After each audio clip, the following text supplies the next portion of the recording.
Greetings, everyone. This is me again, Zahra, ex-Muslim, ex-Shia. Come to help the Muslims see for themselves and decide. It's not a debate, and so would really appreciate it if the Muslims would help me to show them that this Quran ayat, the ayats shouldn't be like this, or there shouldn't be contradictions, like it is said in the Quran ayats. So please look at this, and there shouldn't be conflicts between you in your fiqh, that is sects, schools of thought, that you've had Shia and Sunni conflicts. So this also shouldn't be like this. Not only the Quran, and because of the Quran being open to different interpretations, Quran ayats meaning some. See the problems you've had. And Surah 3 ayat 7 also. Why would God keep it like this so that they would,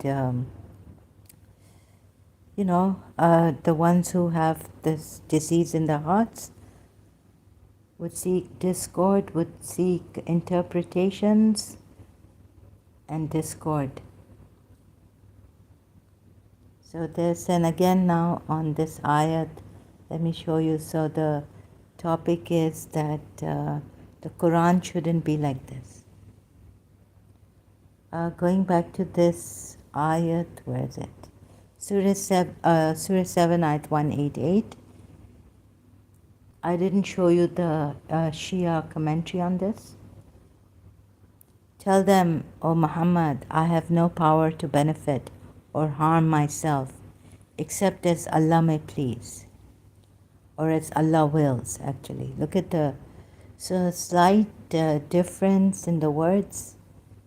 In the translation, it could make, it just doesn't fit right here that Allah may please this. You can please Allah, but it is the will of Allah, right? And not that it pleases Allah. So this also in the translation a problem, mistake. And had I knowledge of the unseen, I should have amassed all kinds of good, and no evil would have ever touched me. So this means evil touches Prophet Muhammad. I am merely a warner and the herald of glad tidings to those who have faith. So he's just a warner and nothing else. And you worship him, you don't know. Surah Fat ayat 9, if you look at it properly, get the proper translation. In the end, it doesn't mean i.e. Allah, it is Muhammad you exalt. Then there's another ayat which I found recently which says, exalt the praise of your Lord. Not only exalt Allah. I showed you the ayat in one of the other, later on, in the previous live stream, that there is an ayat which says exalt Allah. And then there is an ayat which says, this, exalt the praise of Allah. And then there is an ayat which says exalt, or ayats which say exalt the name of Allah. So Surah Fat ayat 9 means exalt Prophet Muhammad morning and evening. Right? So actually you are worshipping him, and somehow it's come to you, to the Sunnis, that we don't worship Prophet Muhammad. Even the intercession or the wasila, seek means of approach to Allah, is that you will get it at the end of the end of the day. In the hereafter, you'll get it at the end of times. On the day of judgment, you will get his intercession. Some Muslims say this, Muhammad's intercession. Some say no, you will get it. You get it here. Things like that. So even in the same school, like the Sunni school, differences are there. But I don't think there's so much as to create this hatred and, you know, like so much conflict, so much hatred, killing of the Shias because certain groups or school, or the extremists, Sunnis find them distorting. They are liars and they're distorting the religion, and so somehow they are hypocrites. They are, so find wherever you find them, you know, they've taken the Surah 33 ayat 60, and then 61 is like wherever you find them, kill them. So now let's go to the Shia on this ayat. Shia commentary. Oh God. Just went right on the top. Now I have to go down to get that ayat and the commentary of the Shias. So you see, I find this quite strange. The commentary on Surah 7 ayat 188.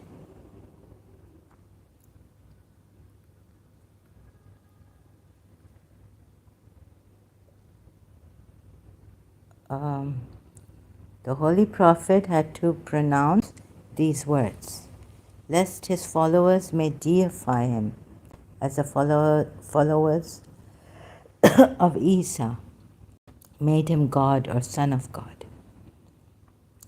It should be remembered that he was the last prophet of Allah, so he could not leave behind the slightest possibility of his nature. He was a nadir warner to the sinners, the eternal punishment they will be afflicted with in the hereafter. He was a bashir, a giver of glad tidings to the virtuous, the reward of eternal happiness they will enjoy in the hereafter. I can't believe the Shia commentary is like this.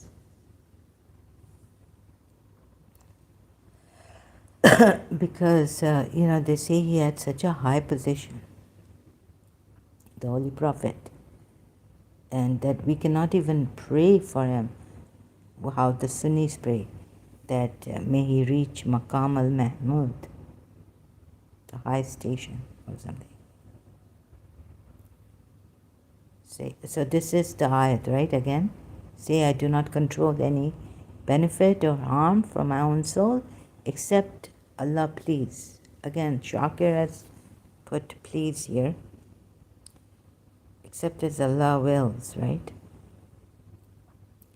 And had I known the unseen, I would have had much of good, and no evil would have touched me. So he had to be like, Allah had to make it so, sure, make you so sure that he's not she's not a god, or he's not the son of God, that here he's put it like this for Prophet Muhammad, right? And I would, if I had such good, then no evil would have touched me. So this means evil touches him. I am nothing but a warner and the giver of good news to a people who believe. Then one thing I just remembered, no evil, evil touches him here. Evil touches him here, it's stated, because he doesn't have this much good and knowledge of the unseen. I would have, if he had knowledge also, he would have had much good and no evil. So he has evil If I had known the unseen, I would have had much good. So he has good, but he doesn't have much good. Now, if he was like Jesus Christ from birth, it's in Surah Maryam, pure, blessed, from the day he was born, peace was on him. What else do you need? Like Jesus Christ can't say it. Even in the Quran, it is not said about Jesus Christ. It's just said in another way that I did not tell you. I only told you to worship Allah, not me. I did not tell you I'm God or the Son of God. In the end, when they'll gather together on the Day of Judgment, Isa al-Masih will tell his followers, correct them, right? Or even when this came down, they were being corrected, the Christians, that this is what Jesus Christ has said, and you have taken him as God or Son of God. And another thing is that when you look at this ayat, so this is just a commentary of the Shias, and this ayat, also the commentary doesn't make sense, because they do take him at a very high place, the Shias. Not as God, okay, nowhere near God. The God is beyond even existence, like I showed you from the Nizari Ismailis, Shias, about God. That's the Jafri sect. 12 Shias have the same thing. Same belief. So now we go to whenever messengers recite Shaitan cast.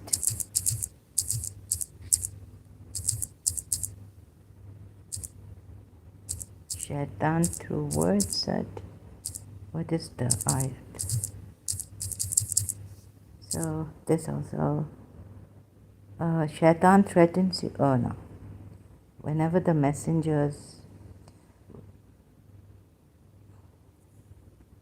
Shaitan desired. Surah Hajj, Surah 22, ayat 52. And we did not send before you any messenger or prophet, except that when he spoke or recited, Satan threw into it some misunderstanding. But Allah abolishes that which Satan throws in. Then Allah makes precise his verses, and Allah is knowing and wise.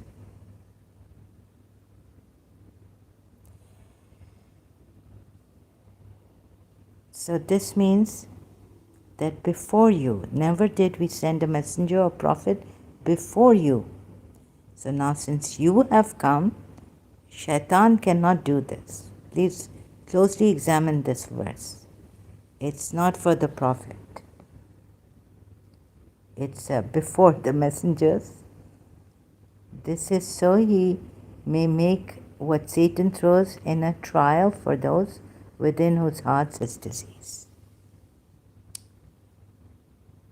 I mean, this is too much trial. This is unjust trial. And those hard of heart. Can you imagine when the messengers are saying something and Satan is throwing at them? In what manner? Then you see what's happened is the Sunni take that hadith, that when he was reciting, he recited praises of the idols. And then he said, yeah, I made a mistake. So anyways, if you look at the hadith, and if you look at this ayat, the previous one I just read out, it means before him. So the Shias cannot take that hadith, right? In praise of, I don't remember the hadith number, but in the Islamic sources, he says, Prophet Muhammad praised, what is it called? It's not in my religion, my previous religion. Shia sect. Prophet Muhammad praised the idols. Hadith.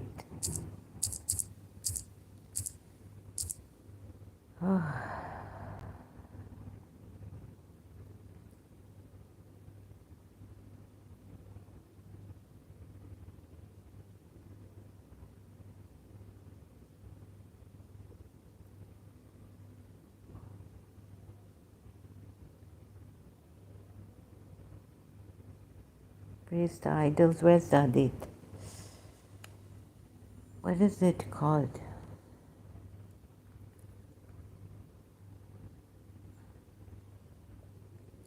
I can't get it now. There's something stopping me.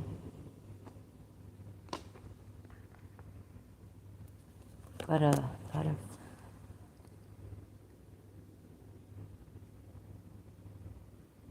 So please, even these verses, look at the verses. Do they make sense? That and we did not send before you any messenger or prophet, except that when he spoke, Satan threw into it. Now, some misunderstanding. You see the way it is written, it's not clear. Then the Sunnis take that hadith which says when the messenger himself, through the messenger himself, like Satan made him say that. And then he had to correct himself. He said, oh yes, it was Satan. Right? Where's that hadith? I can't find it. What's it even called? The Sunnis know this very well. So this, right? Ex-Shia. But it's... now Surah Najm ayats also, it's against Surah Najm ayats, right? Because he says what Allah tells him to say. So Sunnis didn't look at that properly. Shias looked at it, seeing that no, it can't happen to him because here it says before you any messenger or prophet. Now, since he has come, I don't think this would be a trial even, right? I have to jump to the next verse because this only says before you and not you, not also you. That so the previous ones would it would be a trial for those within whose hearts is disease and those hard of heart, and indeed the wrongdoers are in extreme dissension. So trial for those. 51. But the ones who strove against our verses, seeking to cause failure, those are the companions of hellfire. And those who have believed. Surah Hajj ayat 52. And we did not send before you any messenger or prophet except that when he spoke, Satan before you. You see? Now there's no trial for the prophet. And in this is the word of Rasul Kareem. It's the word of Allah. Surah Takwir, he's a possessor of power, with the owner of the throne secure. Surah Takwir ayats 19 to 20, and obeyed. So it can't be Sunnis that he said these words. So about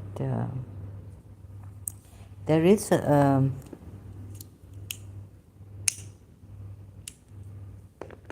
Surah Najm ayat. He says, have you considered? And then those were not put in the Quran, right? Prophet Muhammad praised idols. some idols. Where's the hadith? Which source is it?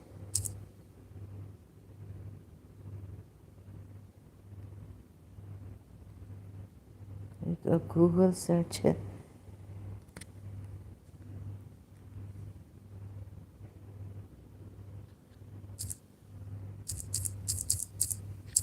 Sunni Islam.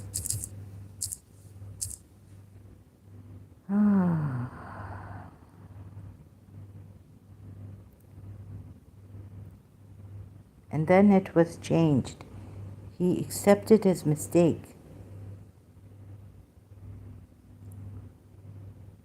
So what does this tell you?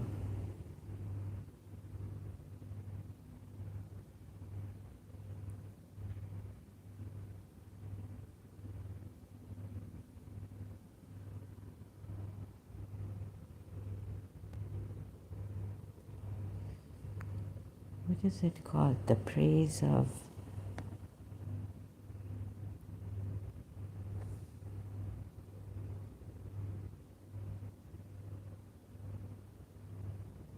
Is this the one? Ayatollah Mirad. What's this? So yeah, you see these religions, they are, now we realize, right? Thank God. Please realize that they were there to control you and put fear in your heart, in you somehow, to control you. Otherwise, you see, what if they were true, what would have happened? What could have Allah done? Not put you in control and fear and all this. And another thing is that Jesus, later on, one scripture later on said that, not to worship Jesus like this, and not to worship Jesus at all, but Allah, meaning. So, what would have happened? Like, shouldn't it be like this? That all the prophets that start from the first prophet to the last prophet, Allah should have also made you witnesses of all of them, taking names. But that's not so.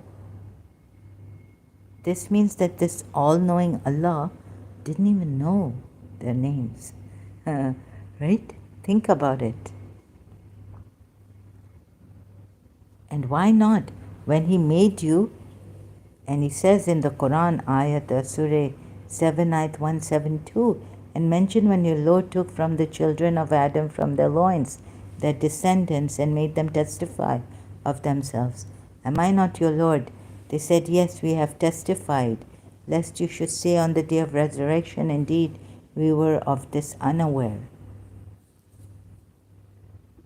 Right? So in the same way, Allah should have done is made you also testify to all the prophets that He was going to send to remind you if you were to forget,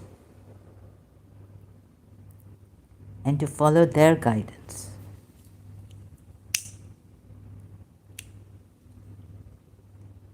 It was very important, very important. But He didn't do that. It would have been better, right? Why didn't He do that? I don't even think this Allah is true, that He knew the names, and that we are told in our books that for so many years, like God knows, Allah's years, Prophet Muhammad was praising Him, or Ahmad was praising Him, praising Allah in that light form. Oh yeah, but we are told that only like Ali, Muhammad, Fatima, Hassan, Hussein, Muhammad, Ali, Fatima, Hassan, Hussein, their names were found in, not found, but were in the ship of Noah. All this.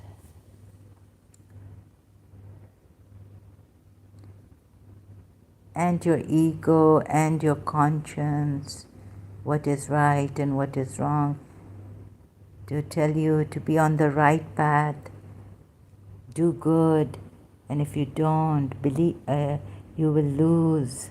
In the hereafter, you'll burn. Okay, it's not good for you, but there should have been another way to tell you this. So you see, this also, a lot of control, fear, and not the right way to, and also duality. Sorry, cutting myself short. Problem of duality, that Allah is above the existence. You can never know, never merge with Him or anything.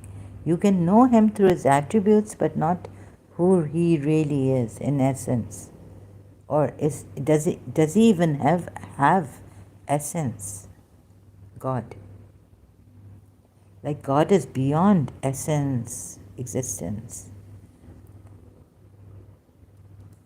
This was all done, I think, to control you and all that, right?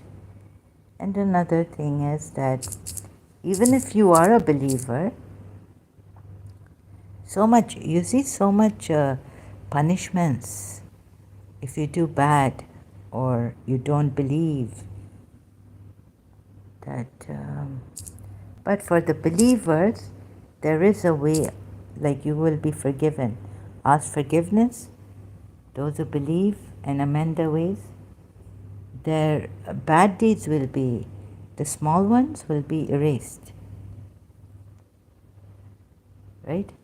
So we have Surah 9, Ayat 102. So if you repent also, okay. So, and there are others who have acknowledged their sins. You acknowledge your sins, they had mixed a righteous deed with another that was bad. Perhaps Allah will turn to them in forgiveness. Indeed, Allah is forgiving and merciful. Perhaps. But, like there are others who have acknowledged their sins. They had mixed, polluted a righteous deed with another that was bad. Right? Surah Tawbah at 102.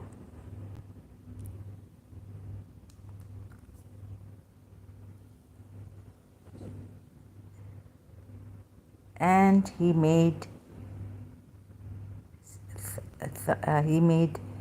the holy five thoroughly purified, and has told Prophet Muhammad, take, O Muhammad, from their wealth a charity by which you purify them and cause them increase. So this guarantees that you are purified. So you give him money or you give alms to someone, however he may take, I don't know. But it tells Prophet Muhammad to take from your wealth, their wealth, believers' wealth, a charity by which you purify them and cause them increase and invoke upon them. Indeed, your invocations are reassurance for them, and Allah is hearing and knowing. Pray for them.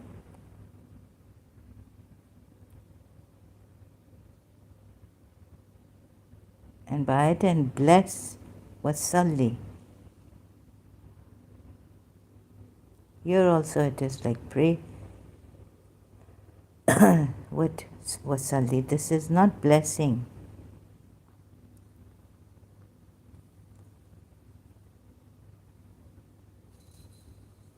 And this is not even dua. So by it and wasalli upon them, indeed your blessings, salataka, your prayers, and by it pray and pray alayhim, on them, pray What is this? Do you see? It's not blessing.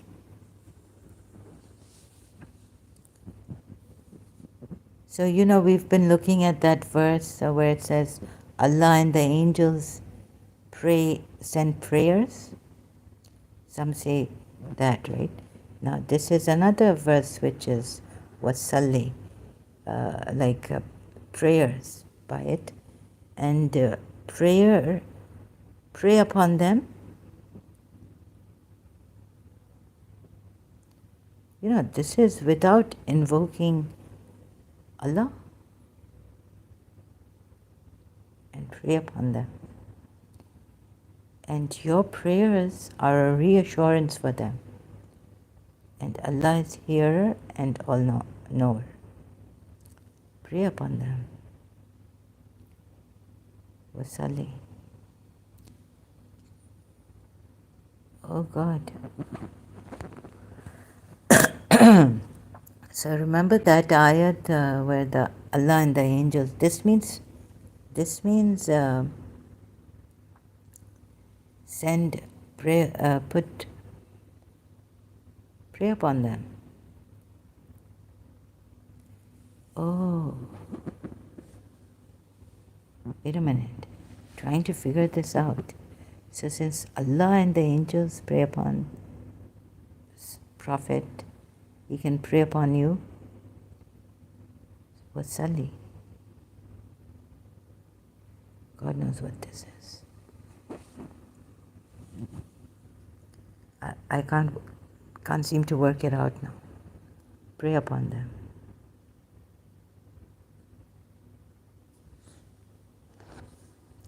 And Allah also sends blessings upon believers.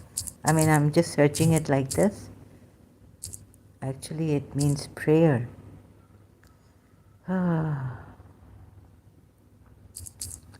Quran ayat, if I can find it.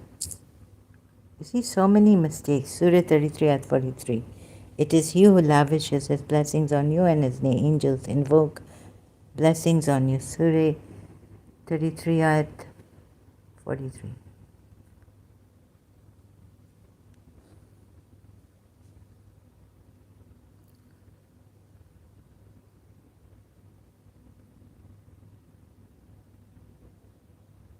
Yeah, you see here, there could be a direct, and glorify Him morning and evening. But before this, celebrate the praises of Allah.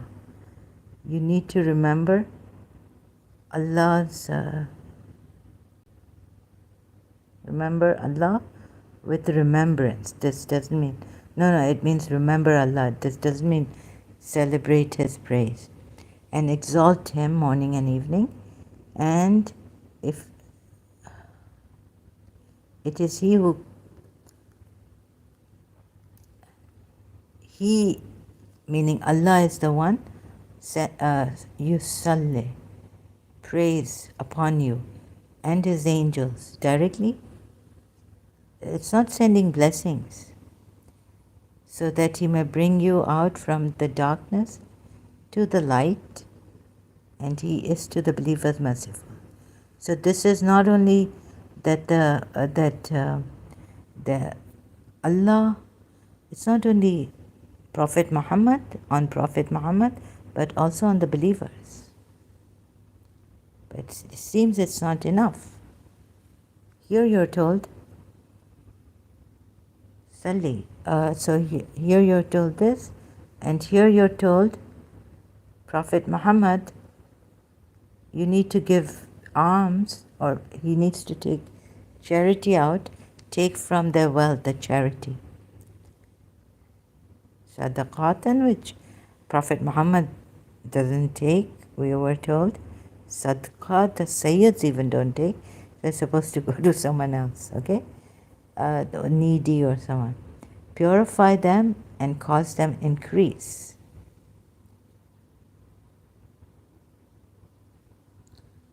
So you get, because of this, you get purified and you get increase. And also wasalli, pray upon them. Indeed, your prayers are a reassurance for them. Let's see any other translator who take alms or riches, cleanse them and bring out the growth and pray for them, you see? Oh, this time Abul Ala Maududi. Maududi has said, pray for them. Yeah, it's not a blessing, it's pray. Pray for them. Indeed, your prayer is the source of tranquility. Your sali is prayer, not blessings. So Allah and the angels send prayers to Prophet Muhammad. It's like that in that verse. That's also in this ayah, right? Or not? Yeah, in Surah Ahzab, which I keep forgetting.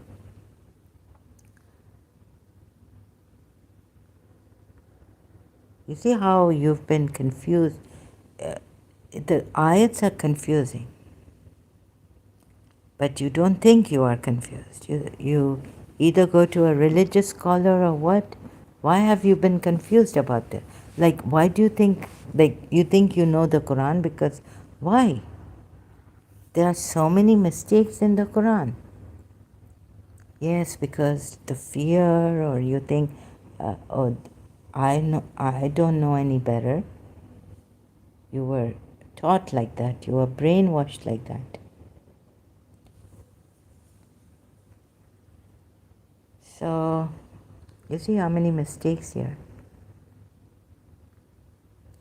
And that, yet if, you see, how many times will I say this? Sorry about this. Thoroughly purify you.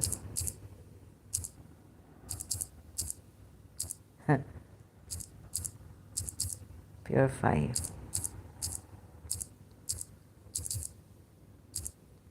With a thorough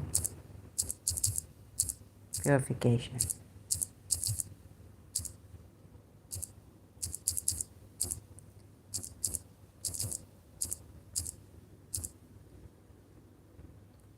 Allah only intends to keep all sorts of filth away from you, O members of the family of the Prophet, to make you pure through a perfect purification. Right? Why shouldn't he do this for all believers rather than just the Prophet's family, O people of the Prophet's household? Purify you with purification. Allah intends only to remove from you the impurity, O people of the Prophets, of sin. Impurity of sin. You see this? And abide in your houses and do not display yourselves as was the display. This is about the Prophet's wives. Times of ignorance, former time. And establish prayer and give zakah and obey Allah and His Messenger. And then Allah intends only to remove from you the impurity, O people of the Prophet's household, and to purify you with purification. Why? Why does Allah intend this? The Sunnis say that it's his wives and also his family, meaning Ali, Fatima, Hassan, Hussein, Prophet Muhammad's family. Shia say no, it's only Ali, Fatima, Hassan, Hussein. In this, the verse turns to only Ali, his Ahl al-Bayt, his household.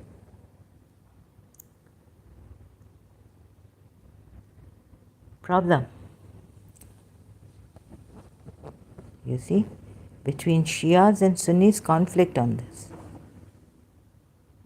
Different interpretation, because the Shias followed the Imam, Or, no, what they feel was given to them by Prophet Muhammad to Ali and thereafter continued, and what came to the Sunni side was from the wives or the Umayyads or the Sahabas or the Tabi'in or the, like that.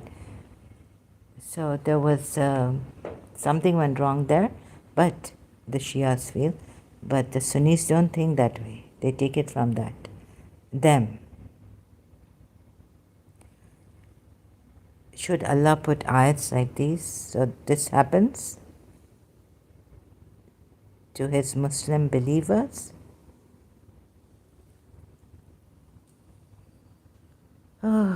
Conflict, open to interpretations. Then what have I thought out? Another thing, Shaitan, these people are worse than Shaitan. When they listen to Shaitan, they become worse than Shaitan. Another thing is in Surah Anfal, ayat 48, right?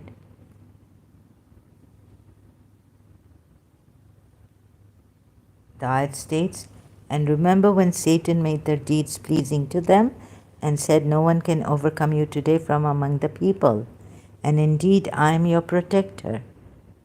But when the two armies sighted each other, he turned on his heels and said, indeed I am disassociated from you.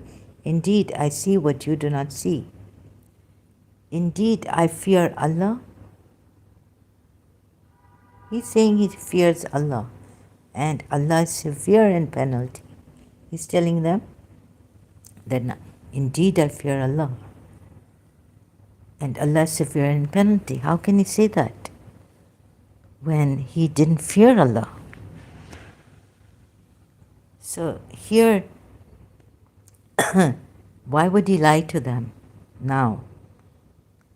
But what is he saying? That you are worse. You are so ignorant. At least I fear Allah and know that Allah is severe in penalty. Then why did he disobey the command of Allah? Excuse me. Why did he disobey the command of Allah? Excuse me. Hiccup. Huh? So, what is his reason for lying to them if it says that? The commentary section. If it says. He doesn't have to lie to them.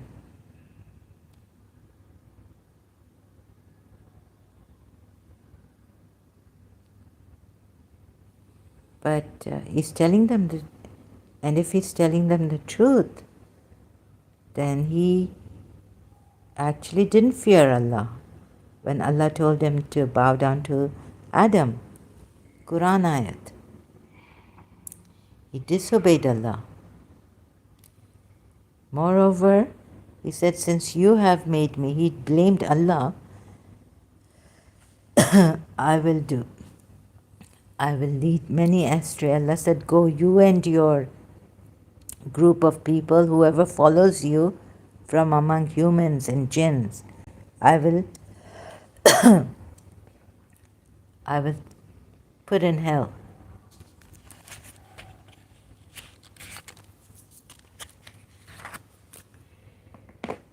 Please, can someone, give me reason, a proper, this is.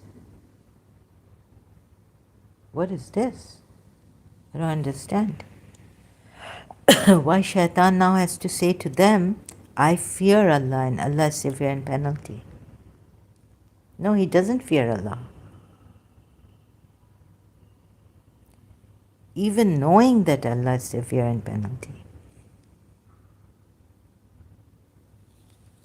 Somehow the truth has come out. No, but he does. Okay, he can tell them that Allah is severe in penalty. But he doesn't have to say that he fears, because this is a false statement. We see that in the Quran, in another ayat, Shaitan doesn't fear Allah. That's why he just went astray. This is what I've been shocked about all my life when I thought of that. How come Shaitan didn't fear Allah, Iblis, his angel? Or he was among the jinn, working like an angel or something, working for him. This doesn't make sense, this ayat.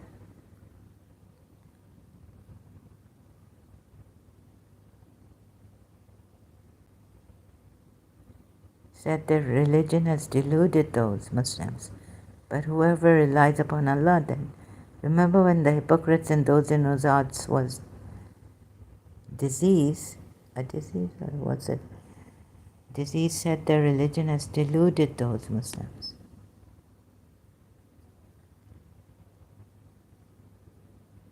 And do not be like those who came forth from their homes insolently and to be seen by people and avert from the way of Allah. And Allah is encompassing of what they do.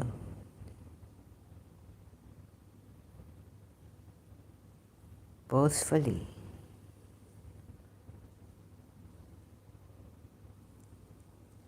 Seems like Prophet Muhammad came forth from his, Allah brought Prophet Muhammad from his home to fight these people. That other ayat says, right? And when you have an upper hand, do not call for peace. It seems that he insolently came out of his home. It was brought out of its home. At the first, when we brought you out of your house, O Muhammad, meaning that ayat, to fight for war. So this, and so now you see how many shall I show you? Why couldn't God thoroughly purify you?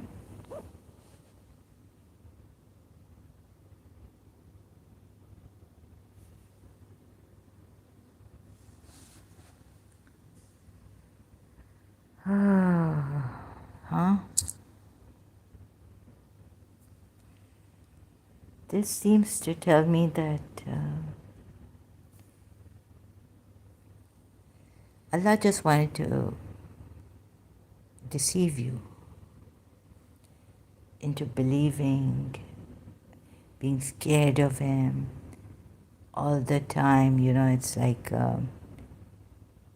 being so cautious or fearing, scared that you have sinned and you should ask for forgiveness.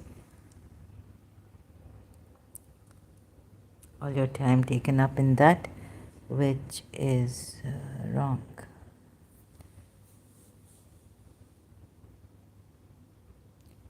So this religion would have, you know what, I cannot explain to you, but I would like you to just go through these videos of the channel. His name is, the channel is on this gentleman's name, Logan Baron. Baron or Baron, yeah? Baron. When I Stop Praying, the Lost Gospel of Thomas, Satan and Demons, the Rapture, How to Unlock Heart Chakra. Let me just, maybe if I can remember, when did I watch the religions, about religion, Logan Baron. Baron.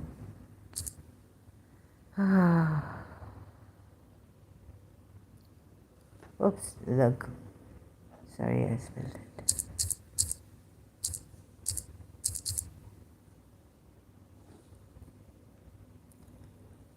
So this is his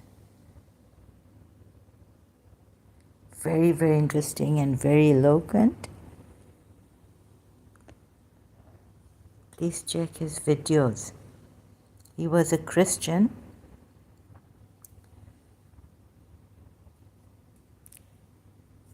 And now He doesn't believe in organized religions. Why organized religion doesn't want you to meditate? The shocking truth. No one goes to heaven or hell. Becoming nobody is a secret superpower. The last shall be first.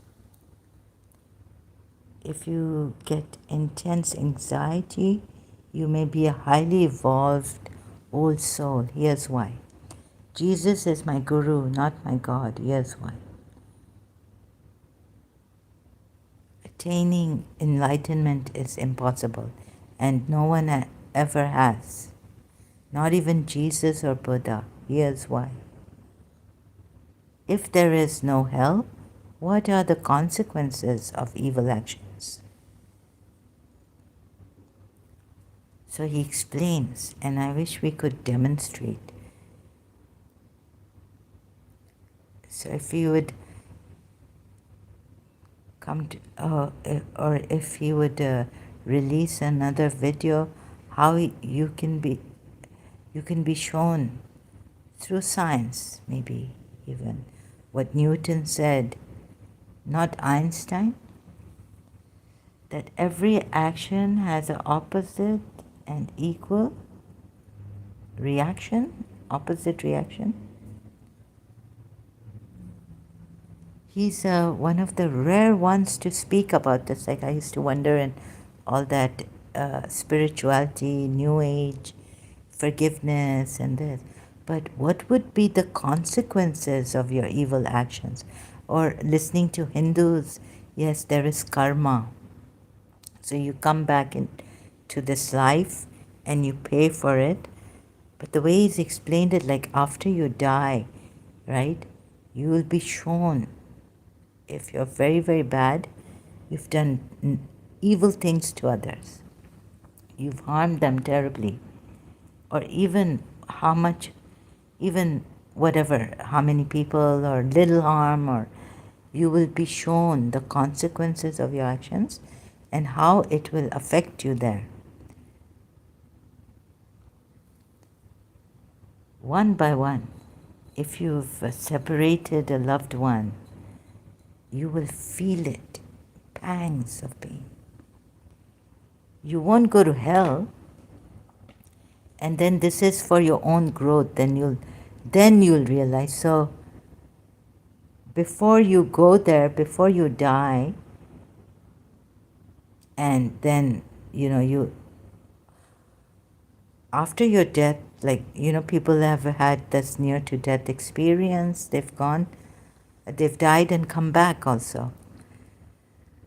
So that's called near to death experience. After dying, they've seen the light or something, because maybe they haven't done any bad thing, or they've asked for forgiveness, and they've already in this life where people get that near to death positive experiences, where they don't go to hell, but they go to a light, heaven. They feel compassion, unconditional love. It's because all this is they've grown in this life, and they've had their in this life also. Some people with diseases have gone to that other world, or calamities, or someone doing bad to them, wanting to kill them, and they died and they came back, went somewhere in a higher realm and came back, like heaven. So they have, I think, the positive experience they've had after their death is because they don't have to work for anything, or become, any growth, any unfinished business. They don't have to work for, or realize, or go through those things. Feel it. Like if you've separated loved ones, killing people, you will feel it.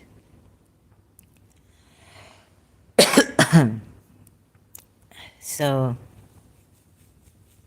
but it's not like burning in hell forever. right?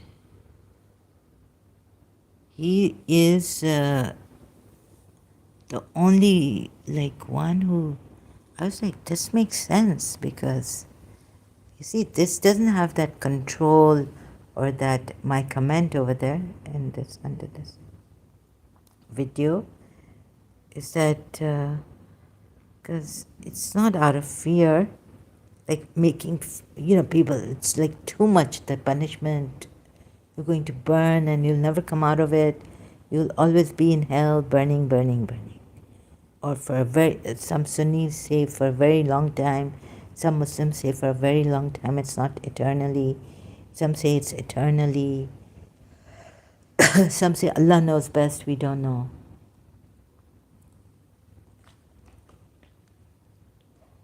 So it's really good to see he could be he could be one of those great souls who, I mean, I don't want to say this like I'm wanting to help His Highness Aga Khan.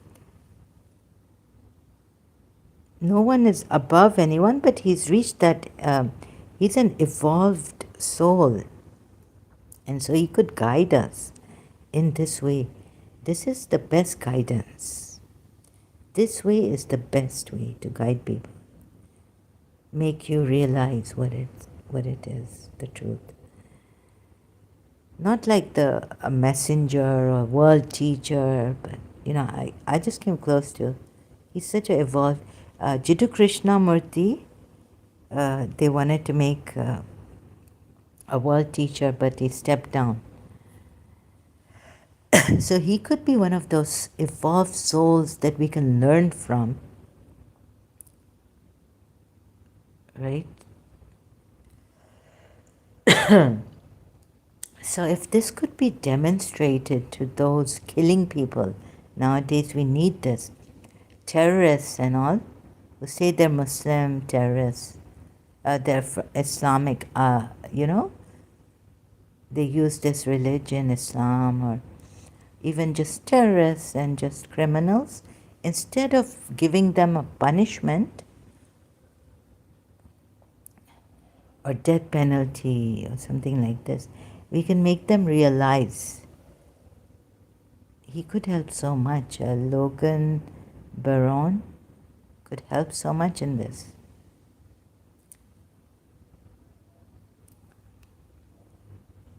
So the criminals, the terrorists, I think we need more videos on this from him. Logan Baron. If there is no hell, what are the consequences of evil actions? And I was like asking him, wouldn't it be great? I was saying that if you can demonstrate this to others. So, and even like if we can go reach out to criminals in the jail, in prison, demonstrate.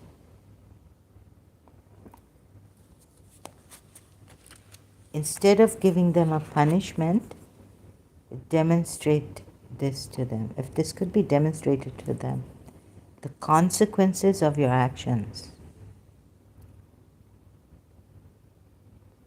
after death, then of course you'll come back.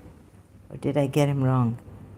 In another life or in after death even, you will be trapped in your, you will have to learn after death also. You'll have to learn and you'll go through the turmoil, the things that you've made other people go through. Like rapists, and murderers who now they just shoot without thinking for Islam, and how much grief they're causing here. They think, what is this they think? Recently I came across another, this thing, Ismailis.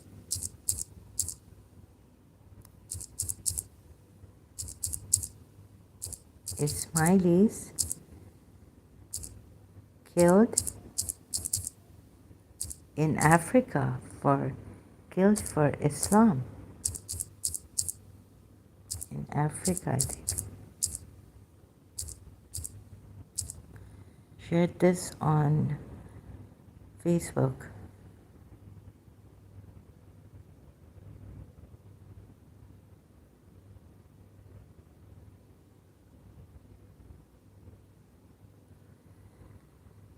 Oh, can't find it. When I want to, it's not coming.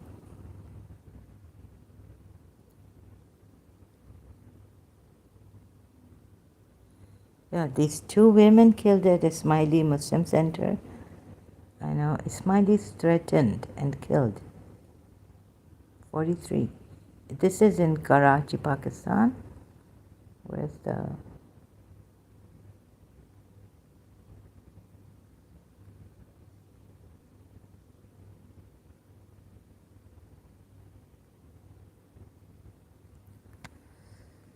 So, Ismailis killed. Let's search it like this. Okay, let's go to Wikipedia. I think Google searches, Google is not cooperating recently. Don't know why.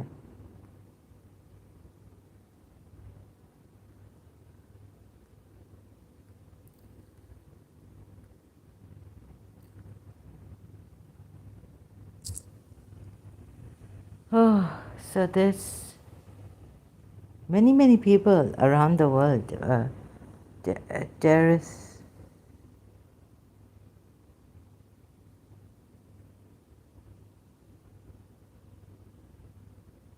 being killed. Let me just check my Facebook. So please see this. I have been sharing a lot of his videos. May God protect him.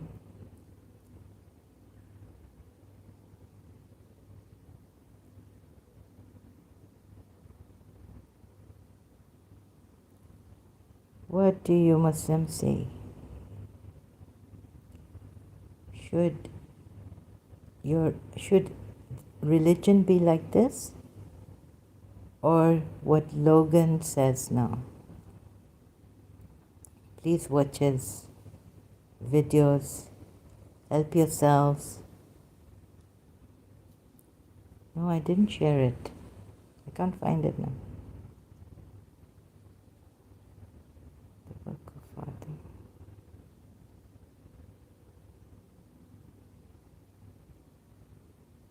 No, I did. It's in let me search it like this, for Kenya.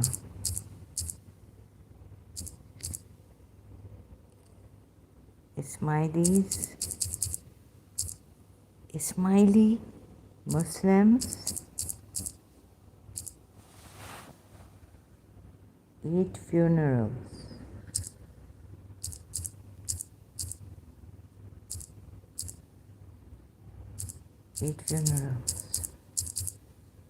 Sorry, I'm slow here. This is the one. For Kenya's Ismaili Muslims, 8 funerals for those.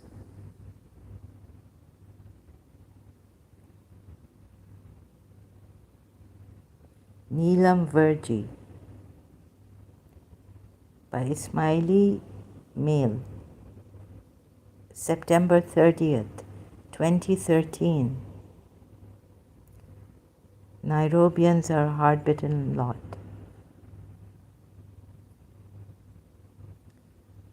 It started off as a regular Saturday. A sunny morning, I spent running errands at a nearby mall. Right? So it's a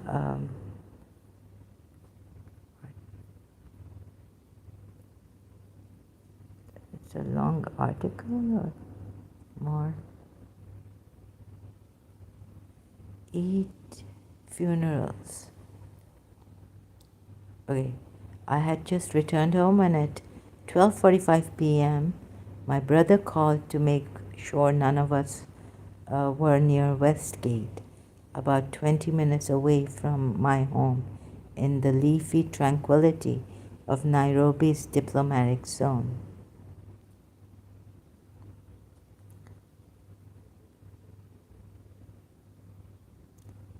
It's the green city in the sun. We had no defense against the attackers on Westgate.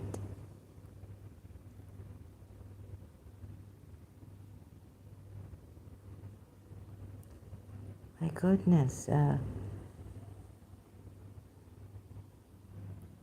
they were killed because they were killed by in the name of Islam. In the name of Islam, they were killed. Oh, what else is there?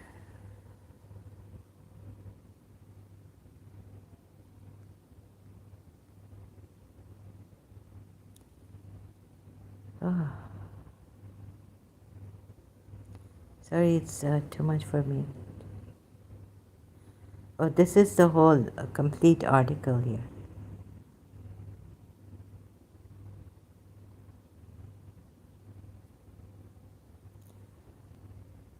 The hurt in my community runs deep. The Islam we know and practice values the integrity of human life above all.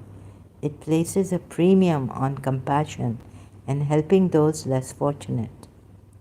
We are taught if anyone slew one person, it would be as if he slew the whole people. And if anyone saved a life, it would be as if he saved the life of the whole people. There is no ambiguity, there is a great premium placed on the sanctity of every single life. What happened at Westgate is the opposite of those teachings, an assault on the most vulnerable and innocent. As a community, not only do we live, we have to live with our losses and grief, but we also have to contend with this horrific and cowardly attack on humanity by those who claim to act in the name of Islam.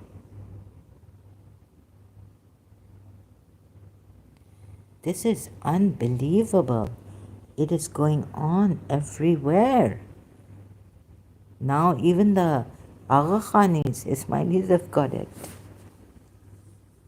Around the world, Pakistan, first 12 Shias, then even the Aga Khanis, 45. What is this? And the rest injured. Please, I have been shocked finding out when I was growing up that, oh my God, so much in Pakistan, the Sunnis, they hate us. They won't come to our place to eat food because the rumor spread against us. 12 Shias was that they spit in the guests' food. My goodness, this is such a false accusation. So I'm going to move out from here now. You can read this in qz.com, the whole article. This is unbelievable. Here it's happened because the Muslims want to kill. And the ones killed in Pakistan, what is this group? Who killed? Who? And who killed these? The Pakistani government was saying it is alleged that the Indian R. Raw killed them. Who killed the 45 Ismailis in Pakistan? So a little bit on humanity, since I was on this video, Logan Baron's The shooting left. Who killed them? What is this? Jandala claimed the banned militant group Jandala claimed responsibility. Pamphlets supporting ISIL, with whom Jandala claims allegiance, were also found at the crime scene. However, the Pakistani government ruled out the connection of ISIL in the attack, stating that the group does not have a physical presence in the country. Numerous Pakistani government and media reports have also claimed the backing of a foreign hand, mainly India's research and analysis wing, behind the attack. What is this? Raw behind terrorist activities in Pakistan. Foreign Secretary.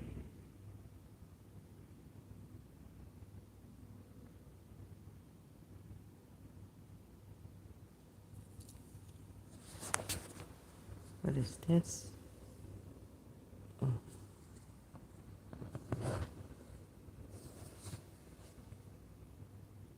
Islamabad. Foreign Secretary Azaz Ahmad Chaudhry on Thursday claimed that India's spy agency RAW was involved in creating unrest in Pakistan. Express News reported. He further said that two culprits arrested in Karachi have received training from the spy agency RAW. The Foreign Secretary said if RAW was found to be behind the Safar, but they received training, so they have evidence, right?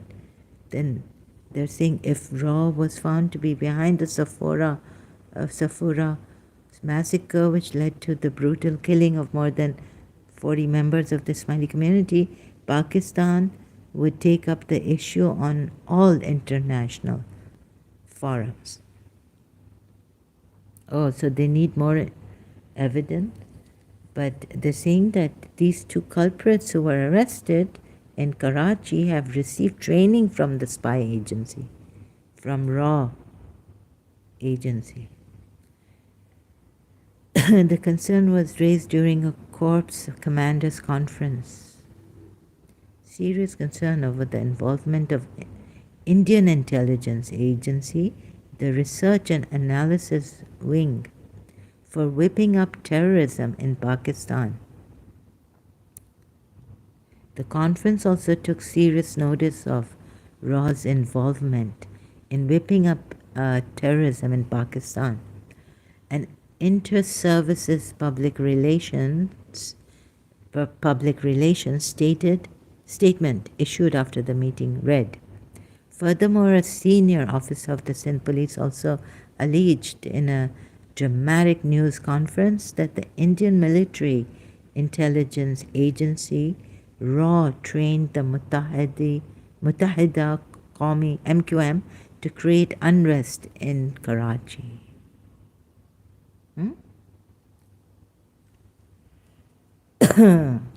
So this Altaf Hussain's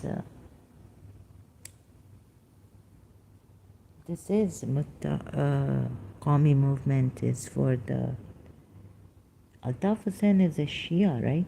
12 Shia. Calling the MQM more dangerous than the outlawed Tehreek-e-Taliban Pakistan. I don't think MQM is going to get our Khanis killed. SSP Malir Rao Anwar called for banning the party. Dangerous liaisons. RAW trains MQM workers for unrest in Karachi, says SSP. Read. Oh, let's see. Dangerous liaisons. RAW trains MQM workers for unrest in Karachi. Rao Anwar. May 1st, 2015. A senior officer. Just a minute, please.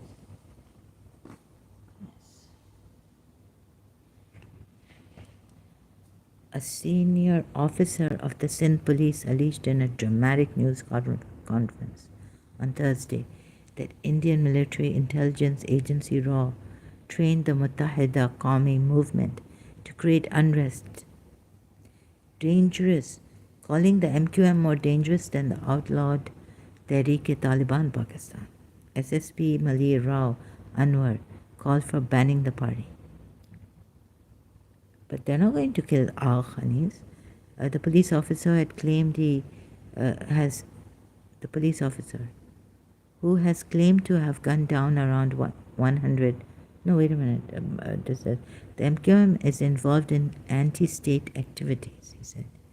Okay, the police officer who has claimed to have gunned down around 100 terrorists during the ongoing Karachi operation said the following: a tip-off. The police raided a house in Gulshan-e-Memar's Sanabad locality and arrested the two suspects and recovered a huge cache of weapons. RAW has been training MQM workers for carrying out terrorist activities in Karachi, SSP Rao alleged. The workers are trained in bomb making and handling sophisticated weapons. The MQM workers trained by RAW are behind the unrest in Karachi, including the murder of doctors and professors. How can this be? The doctors, professors, what about the Shia? How can MQM be killing their own Shias, 12 Shias? Because you see, funds for foreign trips of MQM leaders and activists in terrorist activities in Karachi are generated by the Khidmat-e-Khalq Foundation, the party's welfare organization, he further alleged. Confessions. Quoting the suspect's confessions, SSP Rao said they received their orders from MQM chief Altaf Hussain. Nadeem Nusrat, head of the party's international secretariat, and Muhammad Anwar, MQM leader of allegedly Indian origin. Former Lines area sector in charge, Javed alias Langra, managed to reach India in 1993 because of his links with RAW. He alleged, adding that Javed Langra and his brother Naveed became Indian citizens and were supporting the Hindu nationalist Bharatiya Janata Party. I can't pronounce it. Sorry. Javed Langra settled in Okhla, neighborhood of Delhi, property business. The police officer claimed terrorists reached India through Bangkok and usually returned illegally from Kashmir to Lahore. The MQM rewards terrorists with jobs for their services. We have a lot of evidence to prove the allegations.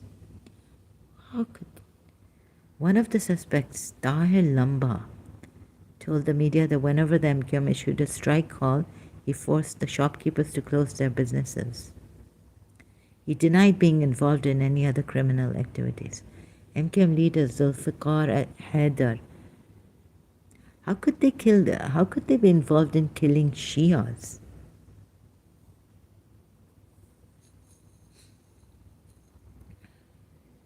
A RAW agent named Akram helped us cross the border and train with the Indian Army and RAW. Lamba alleged that he had seen 20 to 25 MQM workers being trained at a RAW camp. A Subedar named Ram trained us at the camp. After the training, the workers head to Bangkok. The other detainee, Junaid Khan, said a man named Waqas arranged their passports and visas for India. He said they returned to Pakistan in 2004. He claimed to have met Imtiaz alias Guddu in jail, saying that Imtiaz had killed Azim Ahmad Tariq, the then chairman of Muhajir Qawmi movement. Acha, one is the Muttahid and one is the Muhajir. The Muhajirs are from India who came to Pakistan long time ago, during the Indo-Pak, during this thing when Pakistan was created. Detainees remanded. The two detainees were remanded by an anti-terrorist court on charges of possessing explosives and illegal weapons.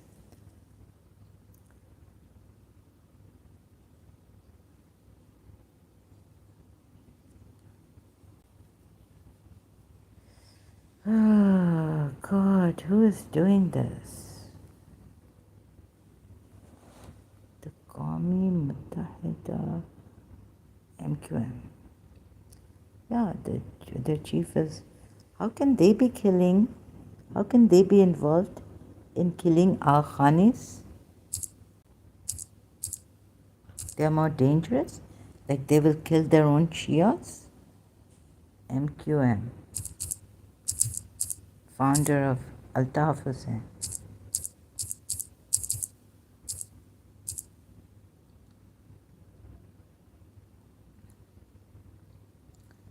What's his religion?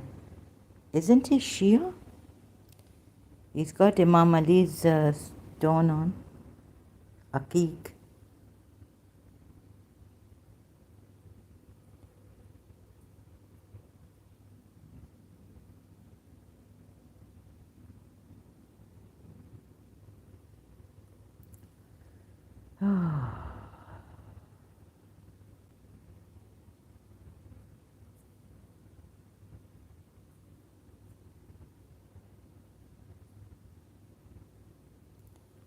I thought he was a Shia.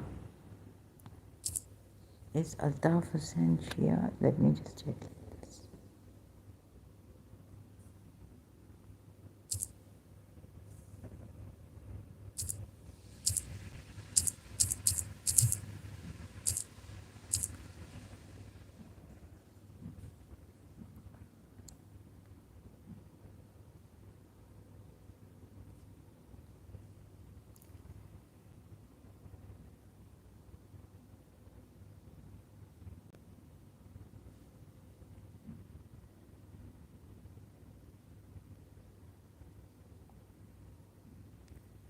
What is this going? Can't find it here.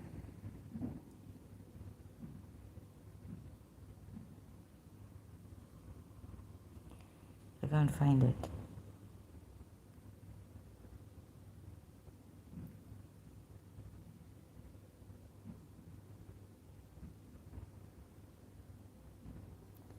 Yes, the MQMs were, I was told, he used to give volunteers to our majlises, juluses, processions, Shia. I heard that Altaf Hussain was a Shia and his MQM volunteers were very good.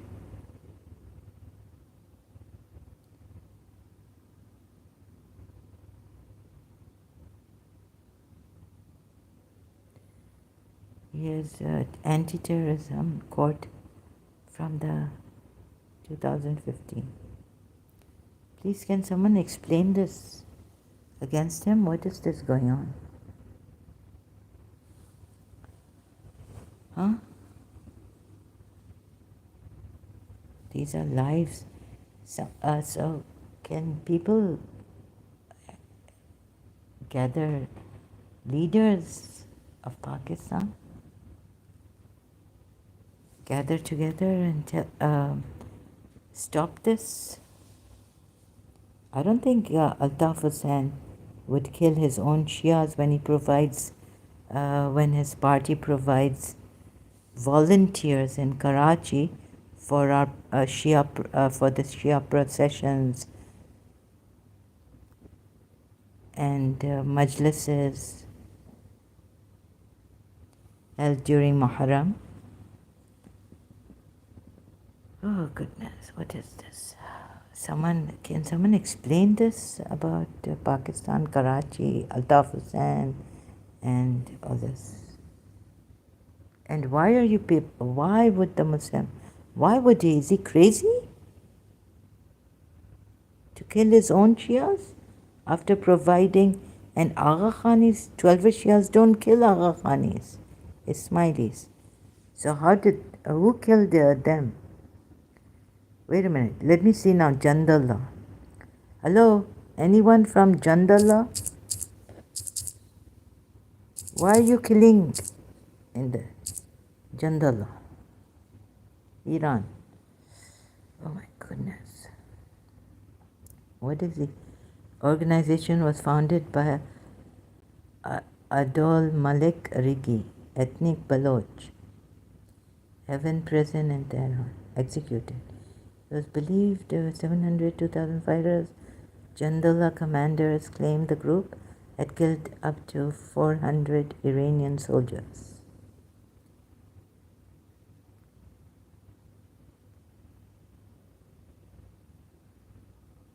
Jandallah has been officially designated as a terrorist organization by Iran, Japan, New Zealand, and the United States,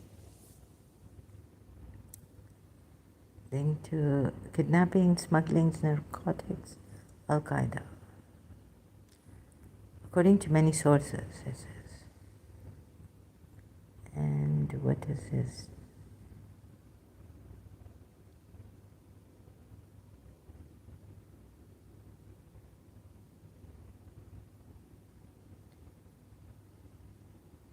He wants equal rights for Sunnis in a Shia country, Iran perhaps. But killing and all this is not going to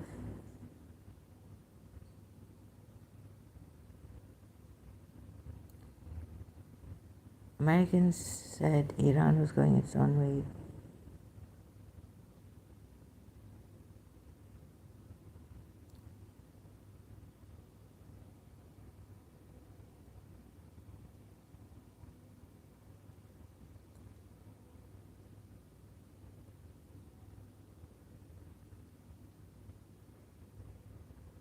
Pakistan.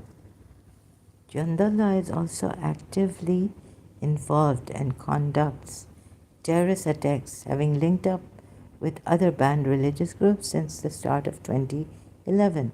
Pakistan had worked with Iran, especially during the time of Shah, in fighting many of the separatist groups in Balochistan. बाबा ये क्या आप लोग कर रहे हैं, ये क्या है?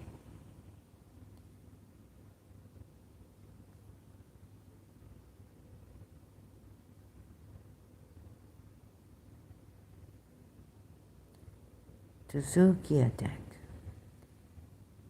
Iranian president, 2005. Oh my goodness. Was ambushed. Oh my God, what is this? Iranian New York. 21 civilians. Zaidan bombing. Oh, sorry, bombing. Jandallah claimed responsibility. Mass abduction, police abduction. Saravan bombing. Explosions killed 4 Iranians. Saravan ambush. Oh my God, I can't. Zaidan mosque blast. This is a mosque.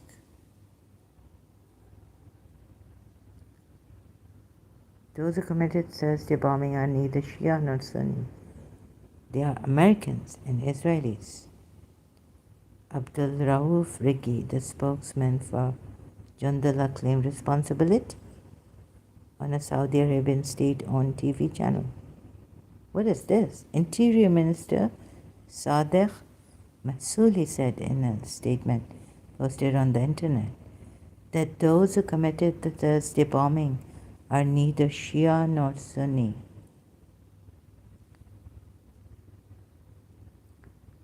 What is this? Bishin bombing. Jandallah claimed responsibility.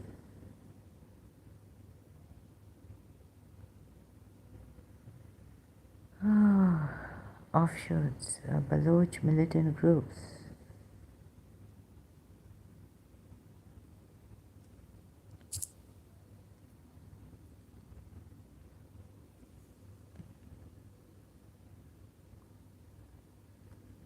Army of Angels, Jandala, Pakistan. And they're saying Jandala doesn't have any in Pakistan.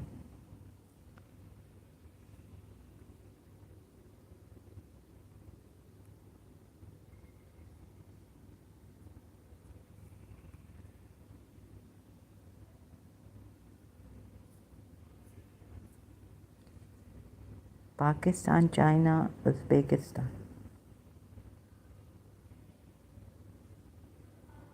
Attempted assassination.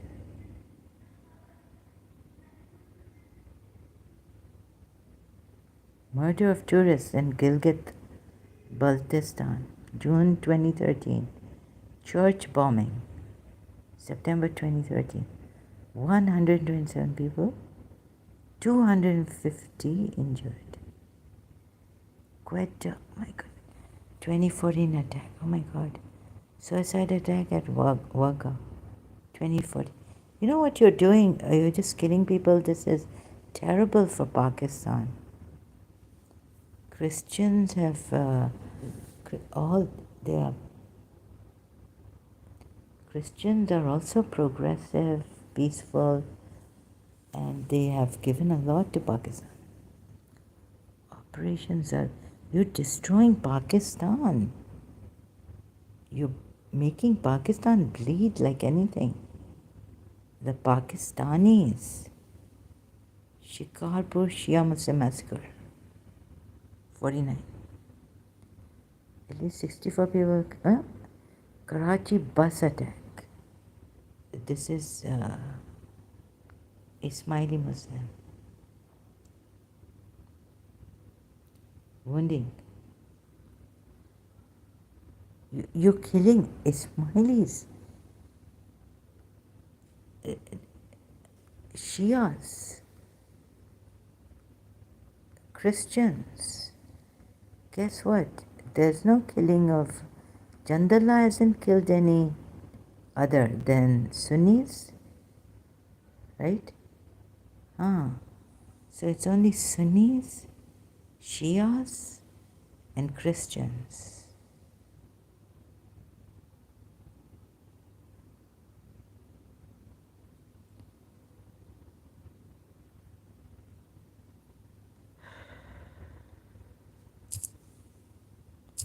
Jandala says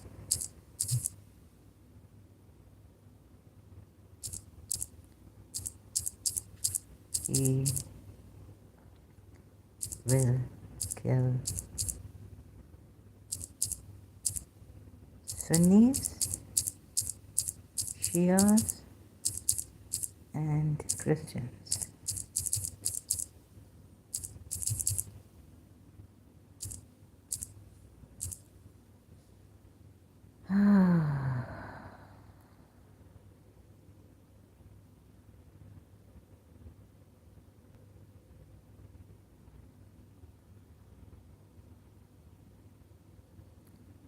Now I can't find this third Jandala who took responsibility for the church attack. Hasn't he also killed Jandala? Has killed Sunnis?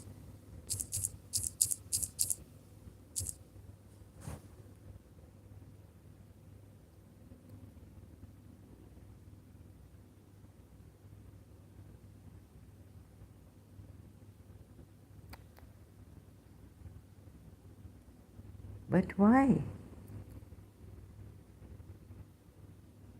This is a Sunni militant group, so they don't kill Sunnis?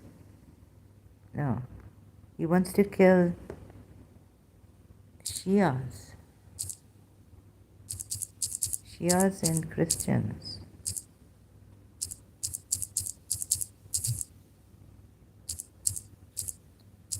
Of Pakistan.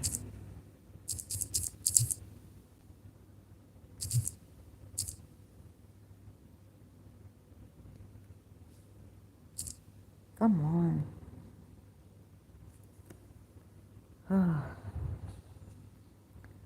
Jandala, soldiers of God.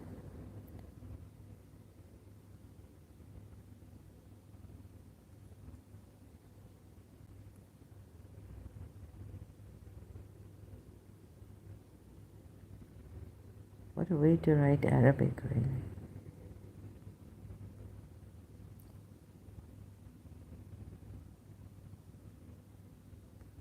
Like the group was wanted in connection to a wide range of militant attacks. Most famously, 10 June 2004, attempted assassination attempt on the convoy of Asa Salim Hayat. Kohistan massacre. Gilgit, Rawalpindi, Shia Muslims traveling, Ajah. Murder of tourists in Gilgit. Suicide bomb attack took place, All Saints Church, Peshawar. I don't want to look at this number. Maulana Fazlur Rahman of Jamiat Ulama Islam, who was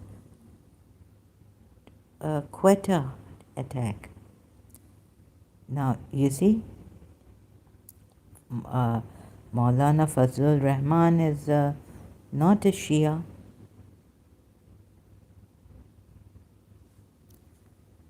Attack parade, arena flag. Children. 60. What is this? And bomber attempting to enter the parade arena after flag lowering ceremony. I mean, Sunnis and 10 women, 7 children, 6. Okay, this is Shia Muslim massacre. Karachi bus attack. So these are. So it seems that Jandallah only wants to kill Shias and some Sunnis and Christians. This is kind of fishy here.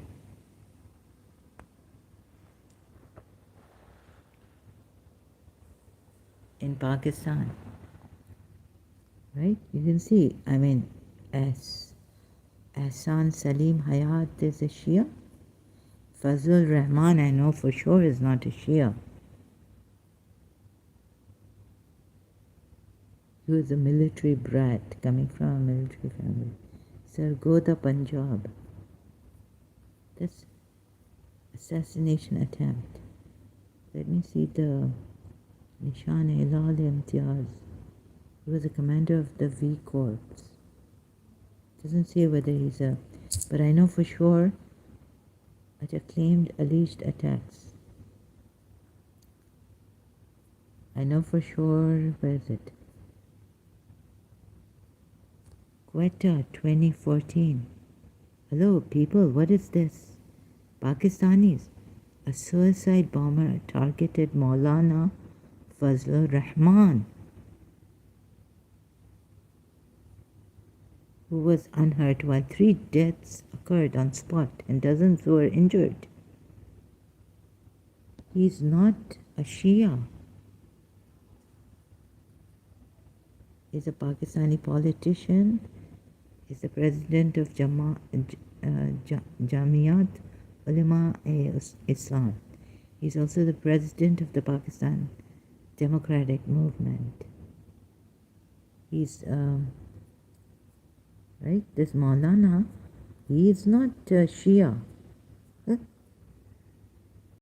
Attempt on him too. So you see, Jandallah is doing some attempts on Sunnis.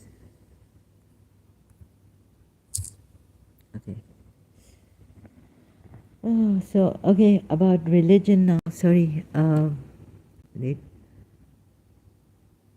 So please do something. Isn't there anything we can do to save lives and stop these people from killing in Pakistan? No matter what you tell them. You tell them that, watch message, we as Shias, and I'm sure some Muslims, we never forget the time when Christians helped the Muslims at Prophet Muhammad's time. In Prophet Muhammad's time, we don't forget that. We don't forget the good works that Christians have done in Pakistan.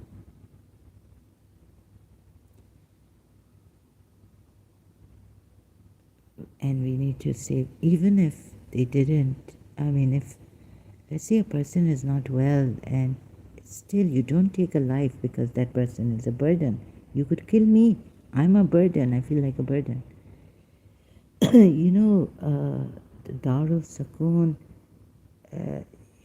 Sister Gertrude would take the Muslim mothers and would just throw their children or give it to her. We don't need them. The parents would say that, or the mother would say that they are defective.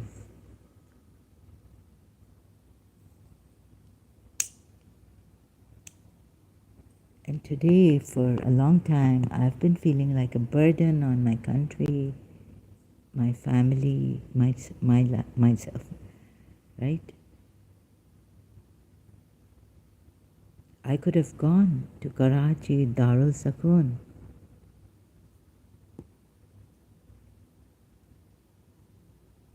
You don't even kill. They don't even kill someone. They take them. They take care of them. They love them. I need a Sister Gertrude-like person. Today, I miss her so much. Even family members would say, Abhi hum bezar ho gaye. We are tired of praying that you get well and you're not getting well. There's such a pressure on me. I'm sorry, then don't pray for me.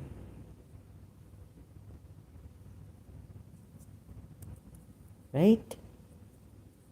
See this, please. Why are you killing people? They are not Muslims. They are just not Muslims.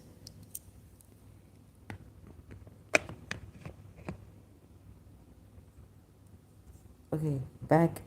So, and Muslims, I'm not your enemy. I really think, please don't kill me. I really want you. I really see how he left Christianity, like the Orthodox Christianity, and look, what he realized is what I can relate to. I had to leave my religion or started to ask, what is wrong in this? What have I missed? Or what is wrong in my religion? Or have I missed something? Then it was very, very hard to leave this religion because the mind and and our beliefs, like it's shaitan telling you to leave this religion. And also my prophet said not to go, this was my prophet, not to go ahead of the Ahlul Bayt and the imams, right? So anything I learned which didn't go with my religion from the foreigners, like American books and British, I would disregard. And it, like, I couldn't speak about this. Yeah, but I would write some, like, it's our fear that makes our love cards, relationships, love turned up. Like the Romeo, Juliet and all those books, or the real stories also. I couldn't believe that love can fail because Corinthians says Bible, and now not because Corinthians says it, Corinthians 13, but that I believed in love so much that I was like, I had this in me somehow, that love can never fail. And Corinthians 13 only assured me. So how could Romeo, Juliet, and we read these stories and we have this. So love never fails. Fear is the thing that, why has it come in love? And another Bible quote is, true love casteth out, or real love casteth out all fears. Please, this is, don't kill people, don't harm people, don't even scare them. This is, don't assault them. Oh, so in this Quran, right, when I was shocked to see, I wanted to send out a message to the Sunnis of Pakistan. It's haram, right, to assault people. Then when I looked at Surah Tawbah ayat, then I asked my mother's cousin, he said, when I met him, he said, you must read this in context. We have to. Context. You see, the Sunnis, how will they read this in context? Surah Tawbah ayats are for the polytheists, but they consider us polytheists worse than polytheists. There's no fear in love, but perfect love. Perfect love drives out fear. Because fear expects punishment. You see? Here it is, 1 John 4, I think it's paragraph 4, verse 18.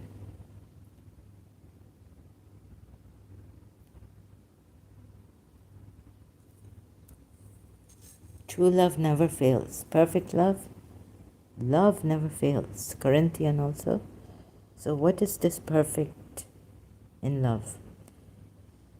The person who is afraid has not been made perfect in love. So please, let's get perfect. Let's be made perfect in love, because true love never fails. Corinthians 13. 13 Corinthians. True love never fails. So how are we to make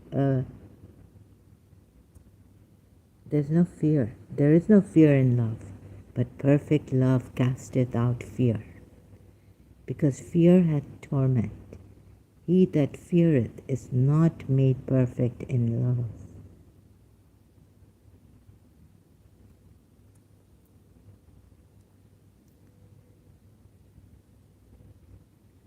Completely. See, we're not supposed to.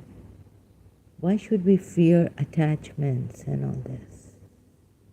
Why should we fear separation?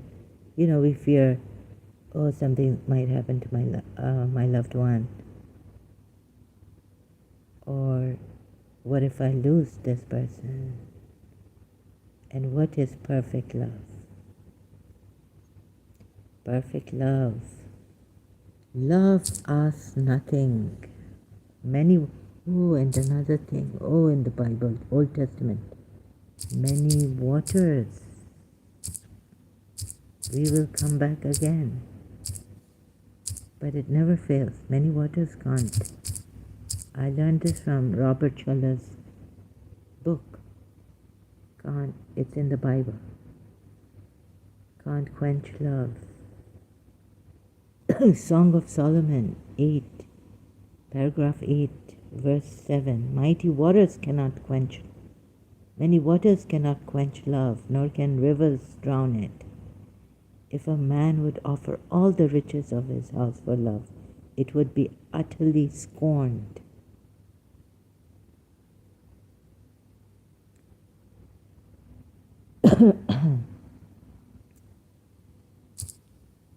So I discovered when I was in college, Karachi, that there's something called unconditional love.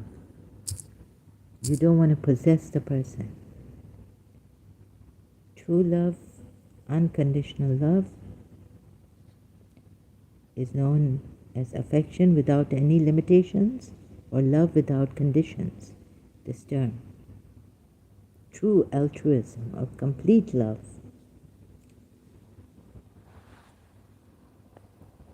You see, you claim, any Muslim who claims to love God, right? You are told in this surah,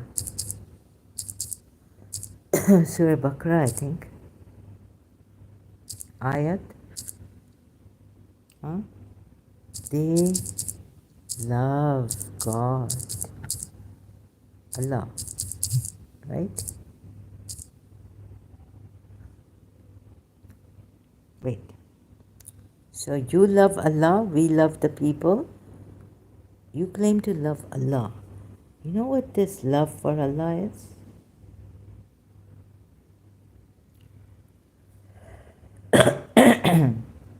It cannot take lives. So you see, this religion, it has many contradictions.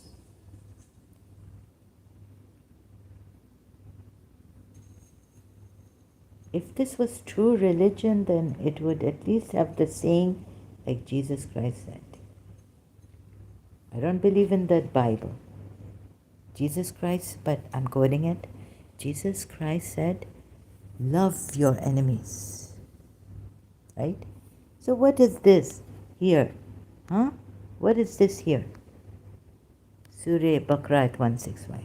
Still there are some who take others as Allah's equal. They love them as they should love Allah. But the true believers love Allah even more. Even more would mean that they actually love these ones who they take as equals to Allah as much as they love Allah, not should love Allah. Anyways, this also a problem here. Mistake. If only a mistake or misunderstood ayat. If only the wrongdoers could see. So you see, you believers love Allah even more, right? Love Allah even more. I wish you Allah had told you to love your enemies. But here it comes to don't love enemies of humanity, yani not to love. It doesn't say don't love disbelievers, right? Okay, there's a ayat I was showing the Shias also, you're wrong. It's just that we thought, the Shias, that those who oppressed others, Imam Hussain misguided us. If you read the Quran, you'll see that hatred and animosity against polytheists in Abraham and his people had come up in Surah Mumtahana at 4. But then God again changed, a little bit changes it. Like, how shall I? It is not true Allah. True Allah is the one who, love can. You see, it's like, love is like this. None is granted it. That's why you see a prophet, actually on one hand he's saying, I should have amassed all kinds of good. What did he need? What did your prophet require? What he required is when you have this love,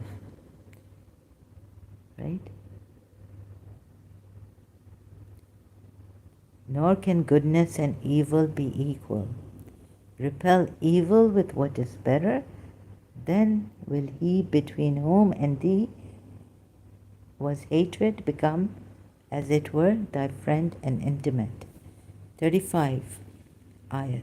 And no one will be granted such goodness except those who exercise patience and self-restraint from harming anyone. None but persons of greatest good fortune. And even when they are harmed, like Imam Ali has said, even when injured, they don't injure anyone. So in my madness, when I was attacked in year 1999, it started, and I didn't think I was, but then I realized year 2000, getting worse. that I was praying that, even as I'm attacked, I should not attack. Okay, there were times when I told Anand Kiran, like, may your hands burn and all this, right? But my thing was that I should not, I shouldn't, that's the time like they had me. And of course, Anand Kiran was with like a very good friend of Andalip Siddiqui on Desi Chat. Andalip Siddiqui was a Muslim, and she was even in Saudi Arabia.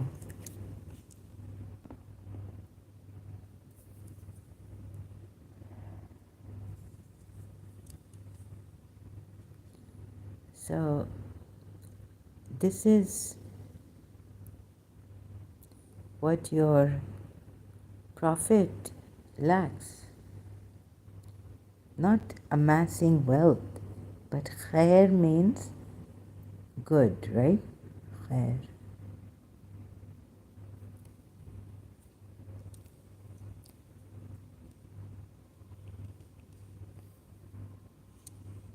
And if maintaining, who could maintain? Which of you? Now you're told, where are you told? To kill. Fight with the, no, to fight the disbelievers. Also you're told, so, sorry, oh God. Okay, sorry. But you need to read this in context, I think. Surah 33. What these Madinans have done, maybe I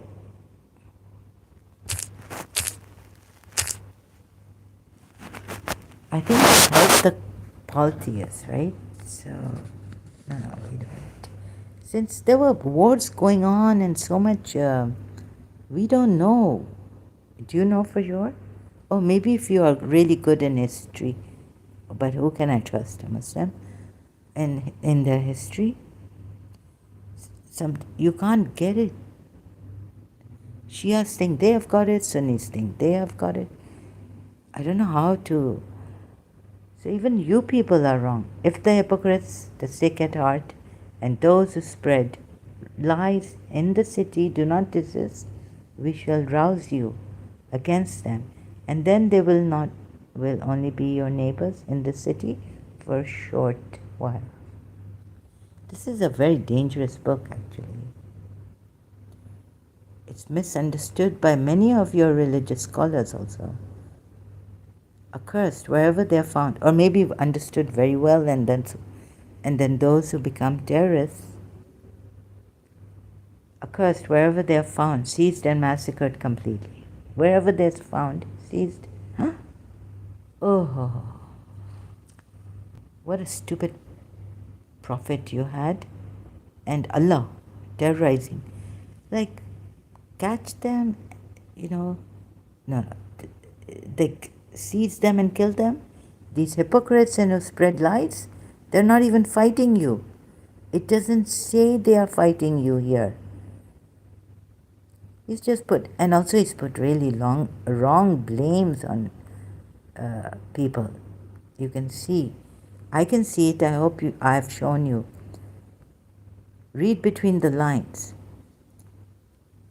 Indeed, Allah confers blessings upon the Prophet. Oh, goodness. Indeed, those who abuse Allah and His Messenger, Allah is cursed. Oh, what does Jesus say? Jesus says, they will curse you. That's why, you see, good. He needs blessings from Allah. Bless those who curse you.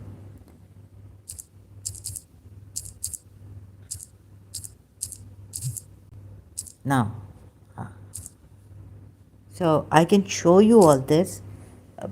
First, I need to show you what is the true religion. You don't even know who God is. You only know His attributes and all this. You don't have full proof of God. So sincere searchers, wanting to be sincere in their religion, please question yourself. The rest, see, finally this sincere person, I think he was very, very sincere, very true, honest. He's left Jesus, he's spoken, you know, against the Bible.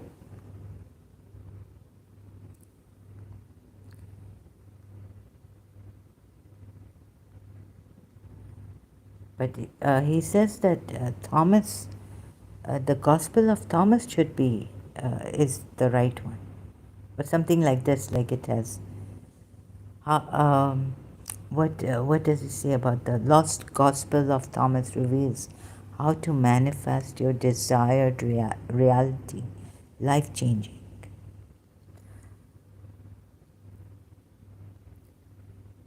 Jesus never taught about hell. How and why the church invented hell. Part 2. See? Now see how amazingly he's doing it? If the Christians can listen to him, they will change. How and why the church invented hell. This is the first part. The untold shocking truth. How to shift from matrix of religion to the new earth reality. Did Jesus come to start another religion, Christianity? The repentance of Christ consciousness, metanoia, and the kingdom of heaven. Can you be spiritual but not religious? Spirituality after deconstruction.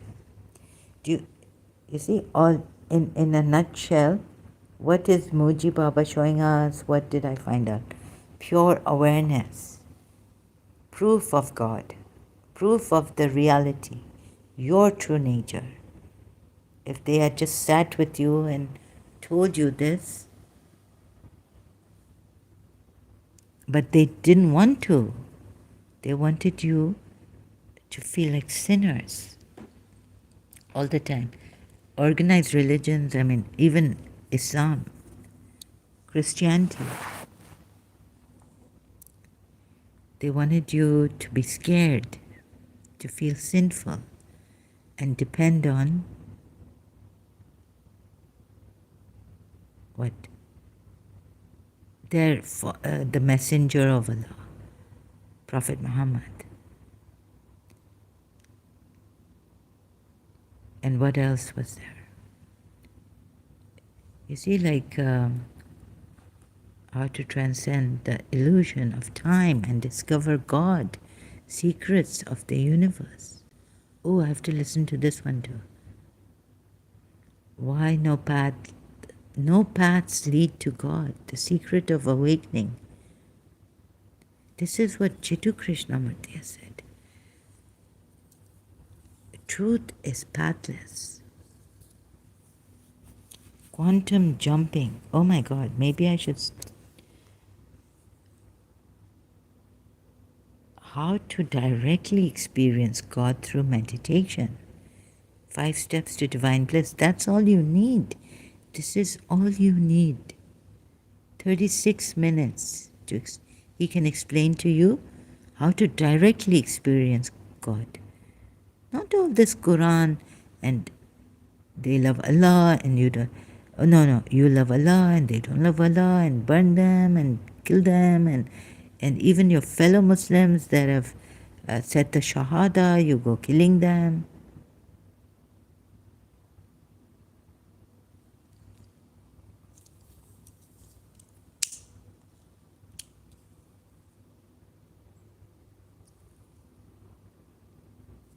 So, there will be greediness, greedy people, jealous people, even without religion. That I'm not saying that they wouldn't. The conflict is there. Jiddu Krishnamurti addresses to everyone. even you, human being, like what is the mind? Yeah, when I stopped praying, my prayers came true. There was no manipulation. Like praying. That person didn't come true for what I was praying for, I didn't get. But then all of a sudden, when I stopped, thanks to all this, all the books I read, and even affirmations, but spirituality, and then thanks to some savior that I thought was there at that time, and nothingness. So when you get this feeling of nothingness, you own nothing, and the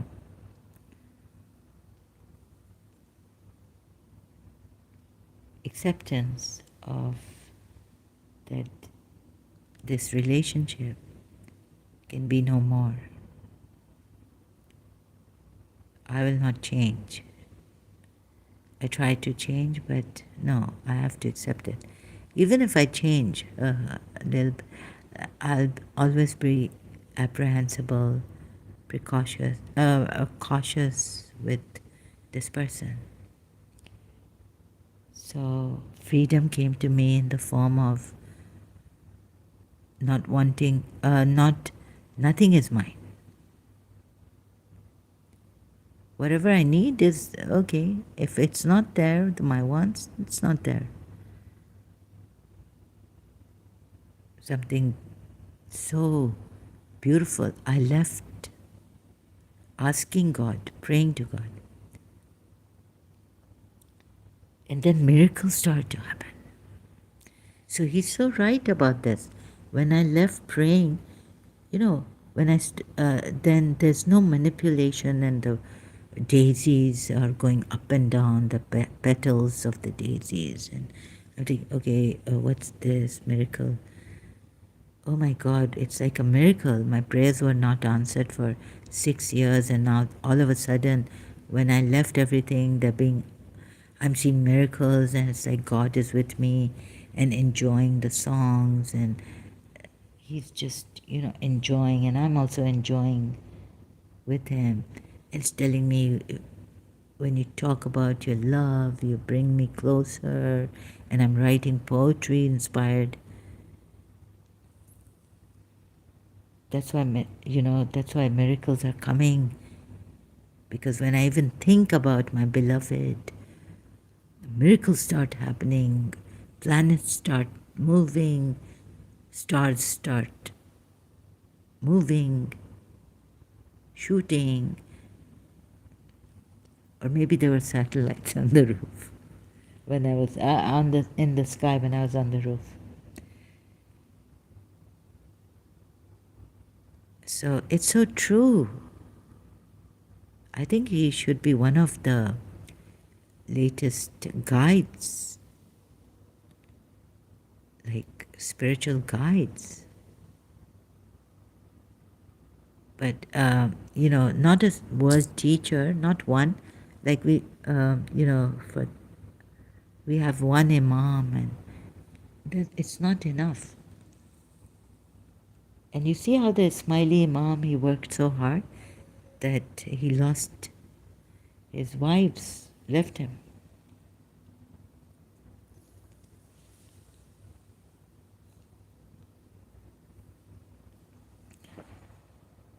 How to transcend the illusion of time and discover God. Secrets of the universe. Please try this. I hope this please gets to you. Sorry, I have to use please. I should be using reason I learned in life and was told. Not all the time begging and please. This is good for you. This is the best that could ever happen to you. He gives you God directly, like Muji Baba, like others, Sarupa Spara. What else do you need if you want proof of God and His existence? This is the only thing we have. Is that even if you can be an atheist and you don't have to call this God, but when you are in this pure awareness, right? When when you become, when you pay attention to your true self, you see that the rest is just temporary. And at the end of the day, nothing matters. But that this is so, it makes you light.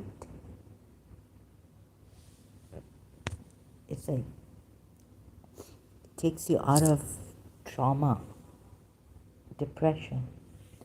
Without pills, Without pills, without psychiatry. But if you're going to a doctor, you're taking pills, you should not just leave it like that. There's a process, and if you want to leave the pills and see if you've gotten well now. But don't leave it like this, okay? However, again, back to that, it's such a amazing, even if you don't call it God. Maybe God, like the Shia say, beyond existence, very tantalizing. I read it out, right? From the Nizari Smileys, Wikipedia, how they take God. So, just be in this formless, no, in your formlessness, how to come to this. Paying a little bit of attention. Okay, you start like I start. Start with the Descartes. I think, therefore I am. So I've known about this saying of Descartes from childhood, teenage, in my school, American school. So I started with that. I said, Descartes said, I think, therefore I am. Now let me just so he experimented and he found this, right? By experimenting, Descartes found, I think, therefore I am. So thinking is very important, but if you just pay attention a little bit, let the thoughts come and be, and just in your being, can you see, or is this, who is seeing? If you close your eyes, you have this sense, right, of seeing who is watching this, the darkness. Images might come and all this, just let it, don't pay attention to the images, but this darkness, right?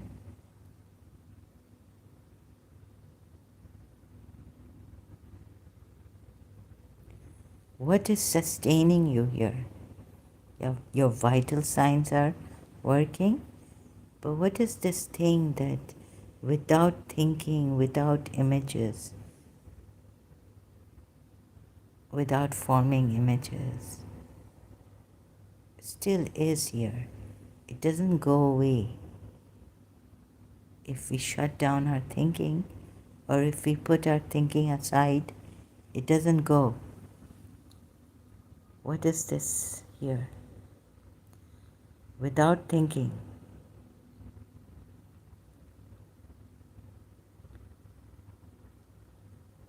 And a little bit, you can even apply your little bit, your maybe, what did I apply? So I said, I see that, okay, I sense that there is this awareness here, awareness of my being here, of my presence, of my existence. Without, can thought give me this? Can thought give me, is the mind giving me this? Okay, so before, like we talk about the mind going, no, the brain dead or going into coma, then of course the awareness is gone. I haven't reached that place. After that, what is, I can't tell you.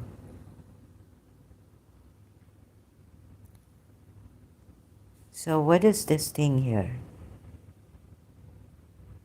Is it the mind thinking that I'm here, therefore I exist? I think, therefore I exist? Or is it this sense of, without the mind, thoughts, being, and awareness? Just being, beingness. Can the mind bring the beingness?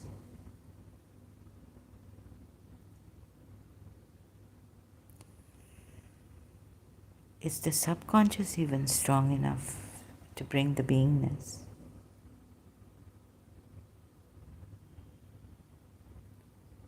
This beingness has been created, manifested by the subconscious power of the subconscious.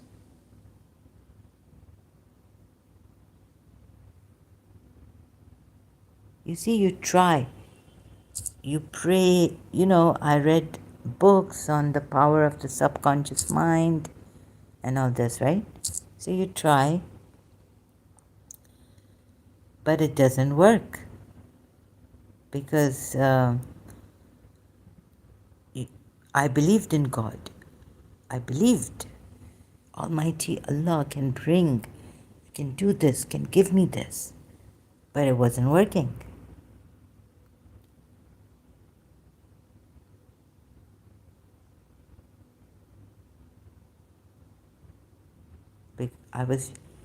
Because I was using my mind and I was thinking and I was asking for something until when I read the book, which book was it? All this power of the subconscious and creative visualization. And then you know what? When you stop, like you're praying, and you're thinking, and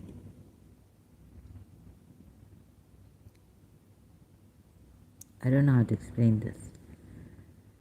You should, I think one of his videos on this would be, which ones?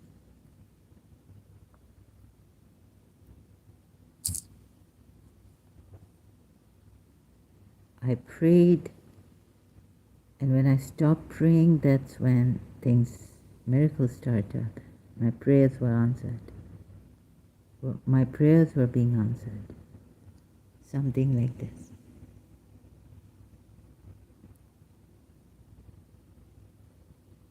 So when you get into this what is God? See,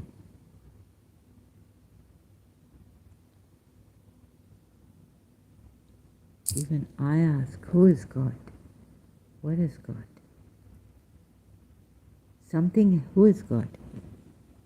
So anyways, what happens is, I think, is that when Shakti Gawain wrote in her book Creative Visualization, that God, not God, but that you have abundance. It struck me like anything. I was like, I believed in God a lot, right? All Muslims do.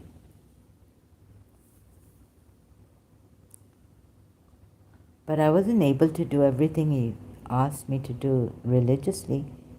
However, I loved him a lot, I felt. Maybe I liked him, or God knows. Maybe I needed him. And so I realized, no, I need God. I have to get him, right?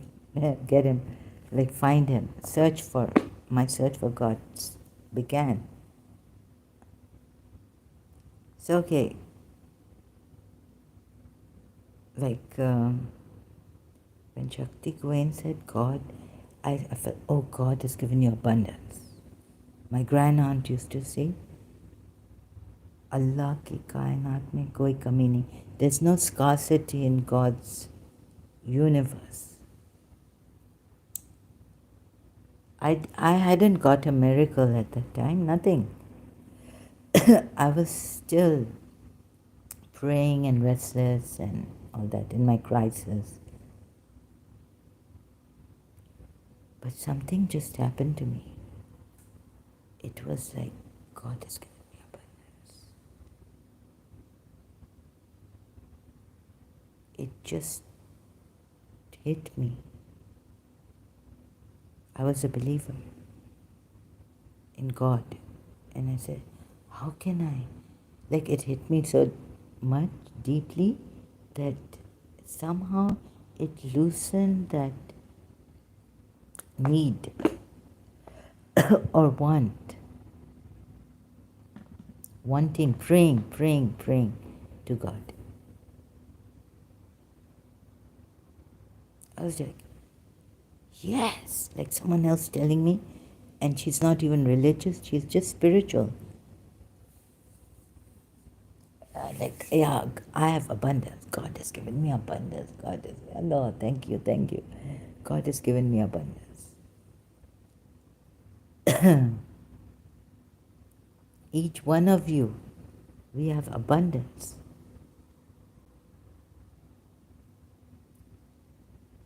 And then I think that's when things started to fall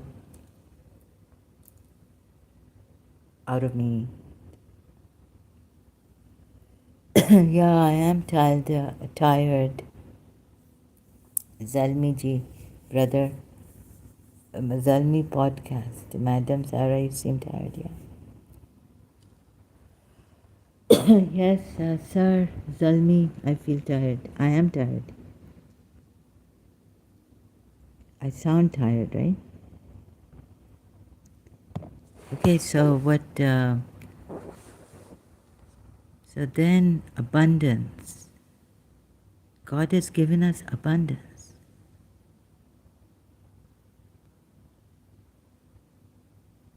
Take medicine. No, for tiredness, there's no medicine. And rest. Thank you. Thank you for your concern. Thank you. No, I don't take medicine for tiredness. There's no medicine for that. Rest is the only medicine. Yeah, it's getting late now. Also, I need to go. I should go, actually. I don't need to go. So, Zalmi ji, Zalmi, did you drink, madam? Drink what? Drink what? I have tea. Yes, my throat gets dry. Sorry, what do you mean by drink? So, the thing is that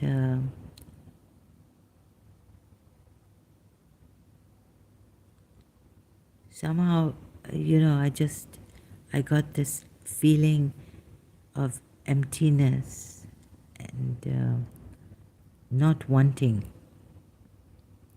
not craving for someone, something. Why?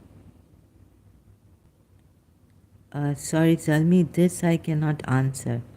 What are you talking about, Zalmi? I don't drink alcohol. Zalmi, are you in your senses? What kind of a thing are you asking me?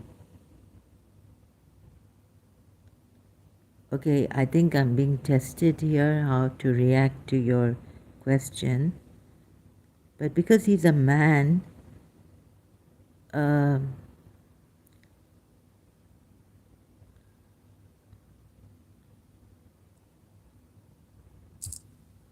Zalmi, what concern do you have? Alcohol? Why are you so interested in me in that? You want to drink alcohol? Zalmi, are you drunk? Are you drunk?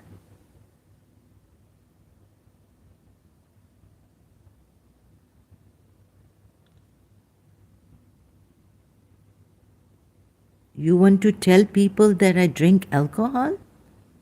Wait, I have to deal with this man. You are ex-Hindu, right? Are you Indian?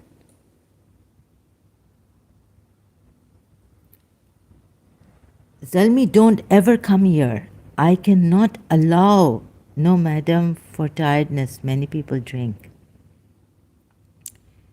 I don't have alcohol. It doesn't suit my liver's not. It doesn't suit my system. Not even a drop will I have of alcohol.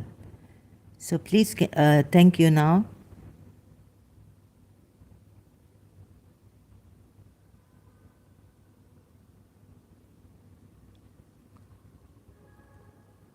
No, alcohol doesn't, it's not a good thing. I don't know who drinks for tiredness. Thank you.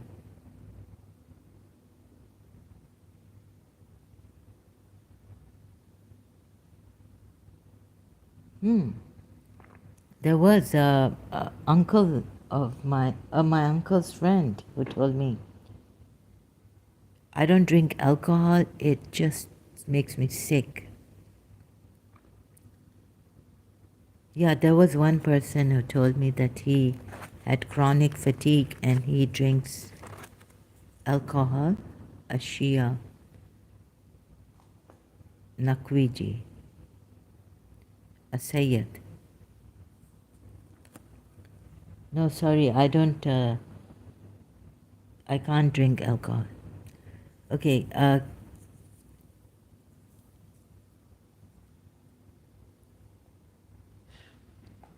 so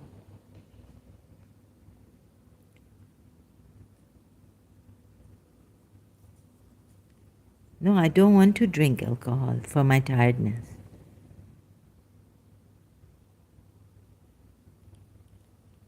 My goodness, what is this? I don't understand such people.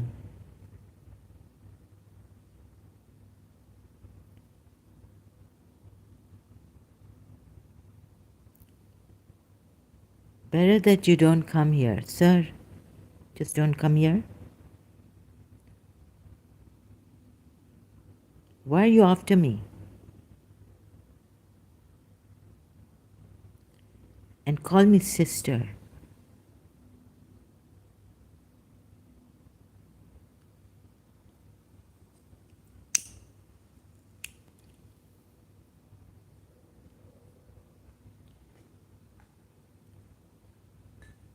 Why do you come here? Why are you after me?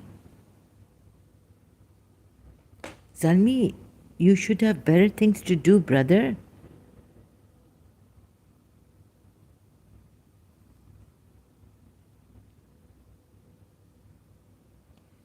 You're giving me wrong suggestions here.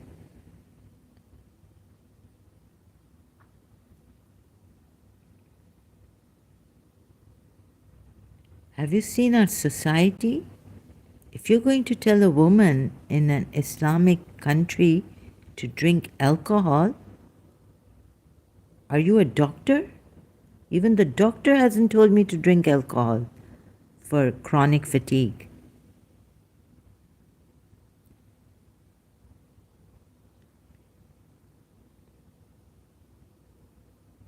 No, no, no. This is your. What kind of intentions do you have here? What kind of intentions do you have here?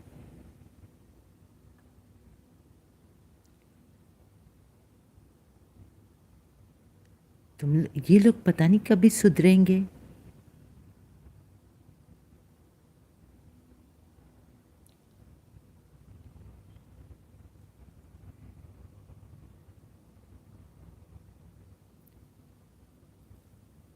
No, I will not have alcohol. No, I don't need to. You don't need to tell me to take care. I am taking care of myself the way I think is right for me.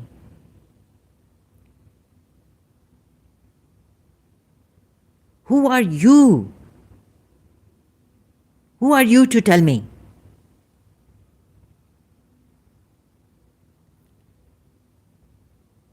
What kind of taking care is this?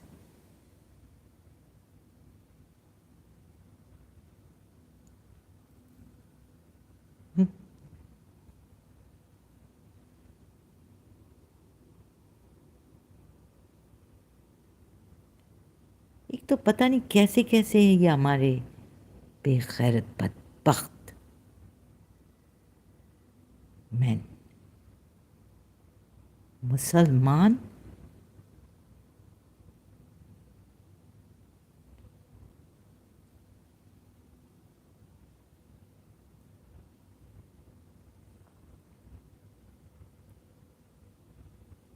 What kind of people are they? ये कभी नहीं सुधरेंगे, कभी नहीं सुधरेंगे.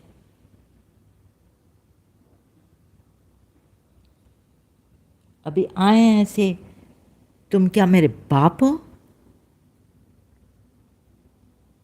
Are you my father? Are you my older brother?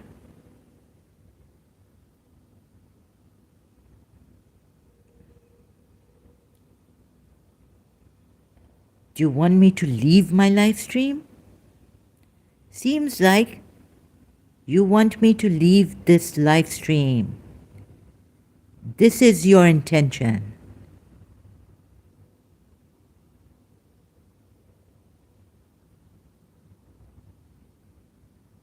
Tired? No, I don't sound tired.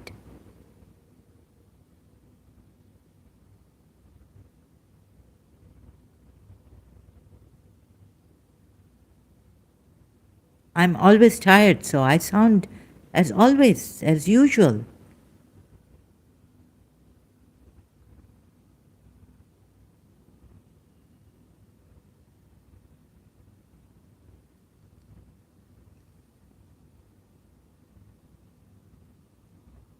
कुत्ते की दुम तेरी की तेरी.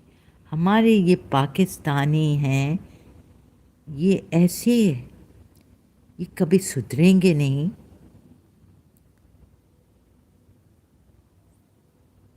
ऐसे आते. Look at the cunning way he's come.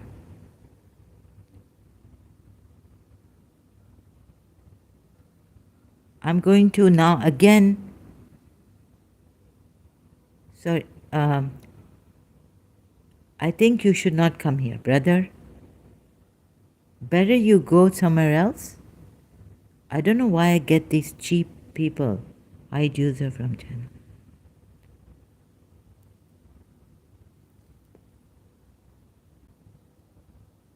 These people are lost cases.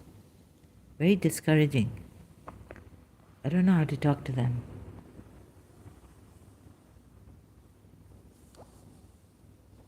You people like you, Zarmi podcast, you are lost cases. If you want me to leave my live stream, come in a direct manner, honest manner. Don't come dilly-dallying and dishonestly here.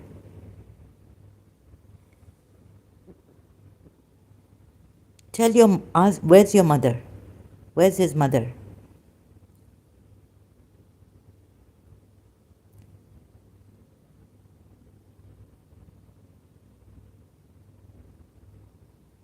Is this the way to come here? कुछ इनको, इन मुसलमानों को कुछ और नहीं, या हिंदुओं को कुछ और नहीं मिलता है, या तो तुम हिंदू हो. एक बार मैं देखूं ये कौन, इसका चैनल चेक करूं मैं.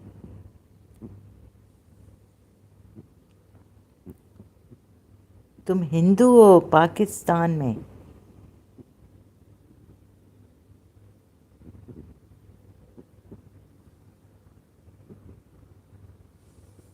Acha, he's that Indian guy.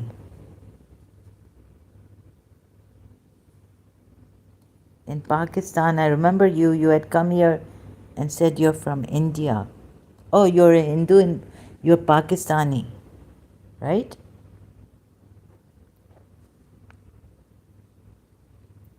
But Hindu. Acha, he's a Hindu, that guy.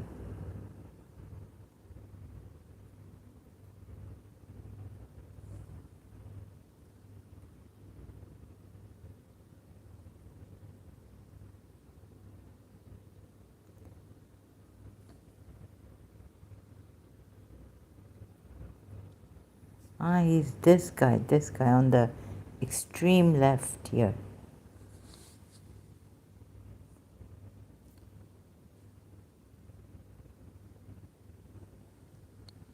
Why do you want to kill Pakistanis? Ah, now I recognize you. Why do your Hindus want to kill Shias, Sunnis, Afghanis in Pakistan? Huh?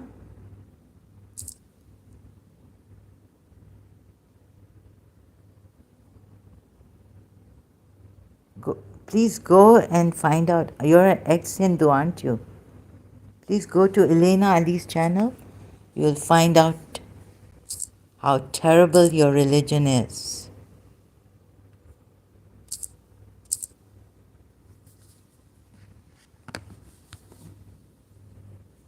Elena Ali will tell you how terrible your religion is.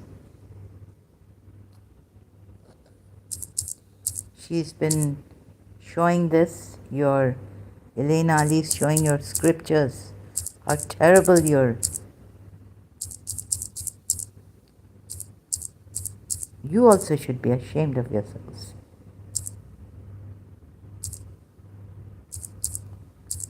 एक तो ये तुम लोग आनंद किरण और तुम लोग ऐसे revengeful लोग हो, तुम लोगों को शर्म नहीं आती है, तुम लोग हिंदुओं को भी, you are not, you don't have that. Ex-Muslim Sahir versus Elena Ali live. तुम लोग हिंदू इतने क्रूर लोग हो, इतने झूठे हो, अपना ये सब गन छुपा के रखा है, सिर्फ मेडिटेशन और ये देते हैं. To tell you the truth, this sorry, whoever Logan, he's in the Zen Buddhist. He's not from your Hindu. So don't think that everything has come from your Hindu religion and be proud of that.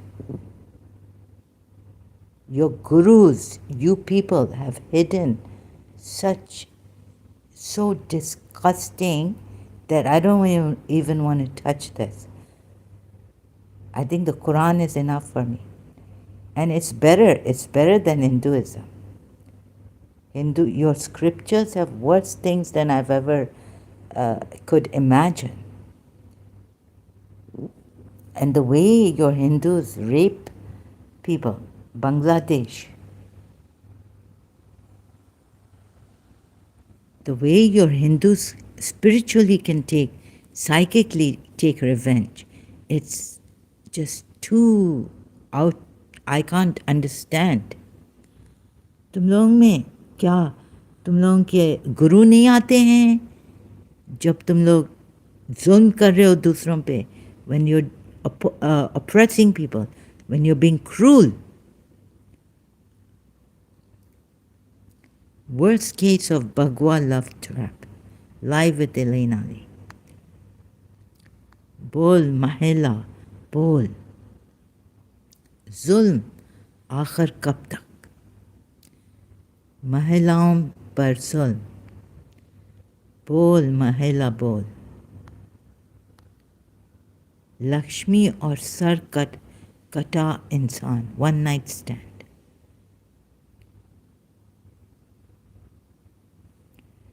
नारी की स्थान, status of woman. बोल महिला बोल।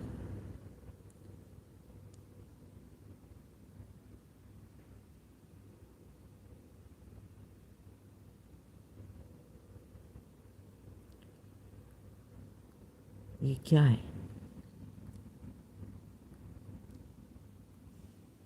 तुम लोग हिंदुओं ने क्या नहीं किया है? स्क्रिप्चर में देखो अपने।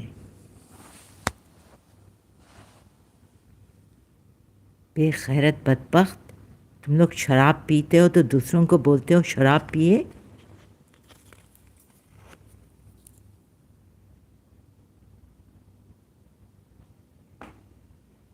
दीज हिंदूज, ये तुम लोगों का नहीं है मेडिटेशन। तुम लोगों की इतनी गंदी गंदी चीज़ें, इतना जुल्म, रेप, रेप इज गॉड्स। तुम लोगों के रेप इज गॉड्स हैं।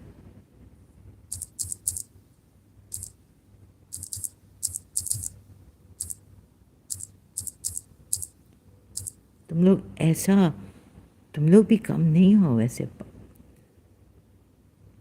रेप इज गॉड्स हैं। इलेना अली के चैनल पे, let me show you, rape is God's.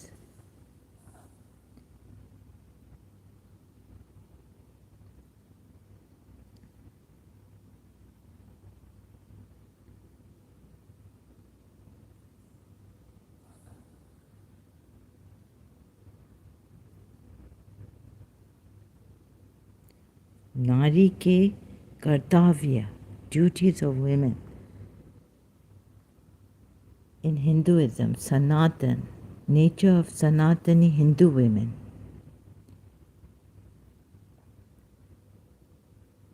Ex-Muslim angel की historical चित्रोल, toy dogs of toonies exposed. Bhagwan love trap training. Story of ex-Hindu Rajan Kumar Na Abdurrahman Rajan. Celebrating Holy Festival 2023 in Kya Kahega style.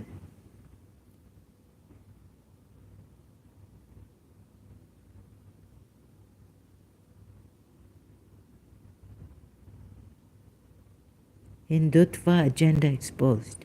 Money monger TikTokers hired by Islamophobes. पता नहीं Islamophobes हैं।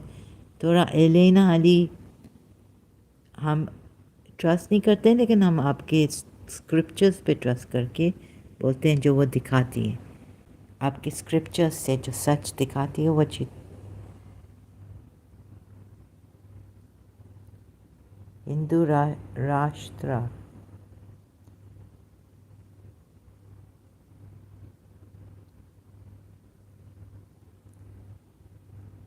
Dali slaves of Sanatani Hindus in 21st century. वो rapist वाला कहाँ गया? Women rights in Bible, myths and facts and must. साहिल को पता नहीं क्या कि साहिल क्यों डर रहा है लाइफ ऑपरेशन।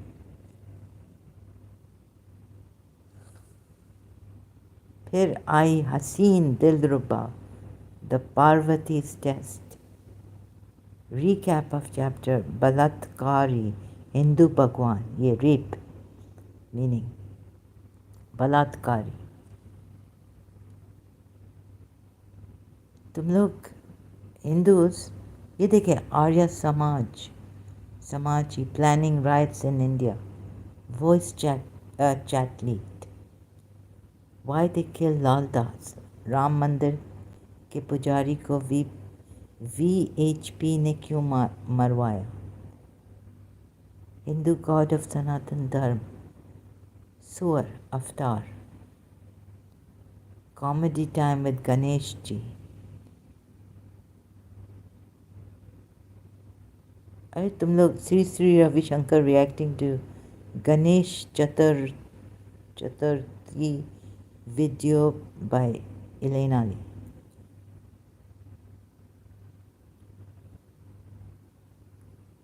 हाँ, इनको अपना भी देखना चाहिए, but really terrible things that I can not imagine. Okay, Prophet Muhammad, he tore a woman apart in two. That is terrible.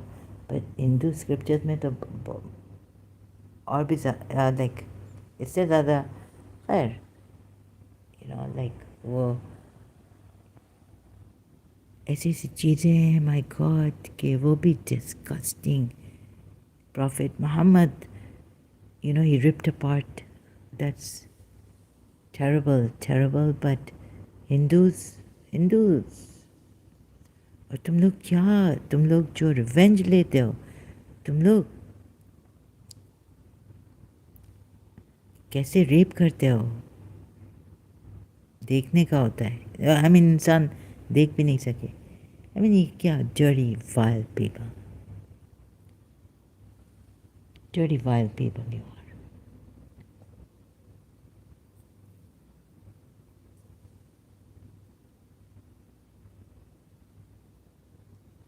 वो आनंद किरण को क्या मैंने बोला, कैसे पागल कर दिया.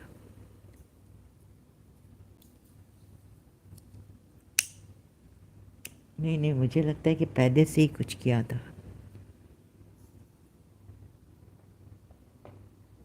Very cunning.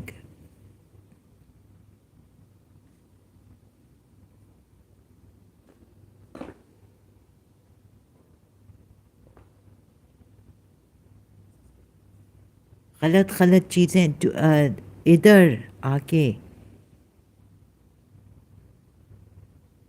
देखें. आप लोग इतने गिरे हुए हैं कि आप लोग नहीं वो कर सकते हैं, नहीं सुधरेंगे. किसी का ख्याल, take care and all this, forget it. ये ताने नहीं मारे, ये झूठ नहीं बोले. Don't lie to me here. No alcohol can make a person वो. You see, having alcohol is not a solution to this problem, tiredness. Don't you ever dare come here again and give anyone. तुम लोग हिंदू, सुनो, गलत नुस्खे नहीं दो, solutions नहीं दो.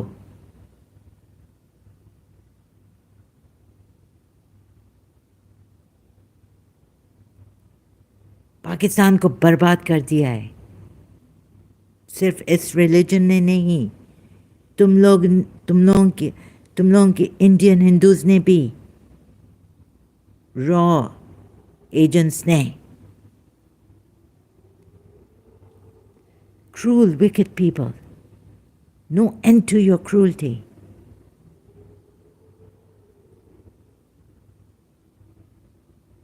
अभी आज मैं उठी थी तो पता नहीं एक अंदर से गाना गा रहा था कोई, दिमाग मेरा.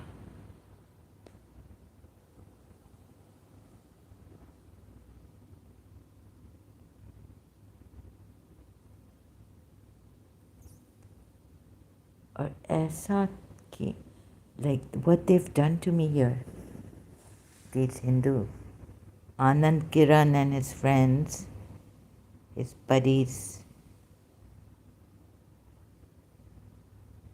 तुम लोग हिंदुओं में इतनी जेलसी, इतना वो है,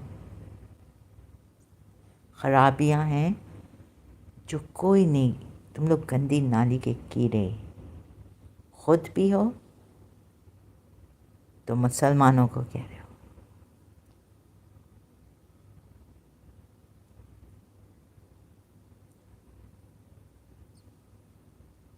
वो भी हैं, लेकिन तुम लोग पहले अपने आप को देखो.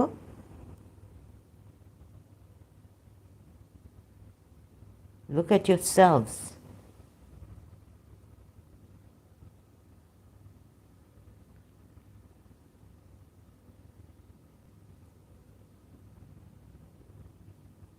क्या headaches, What headaches and what pulling of my chest here and my veins.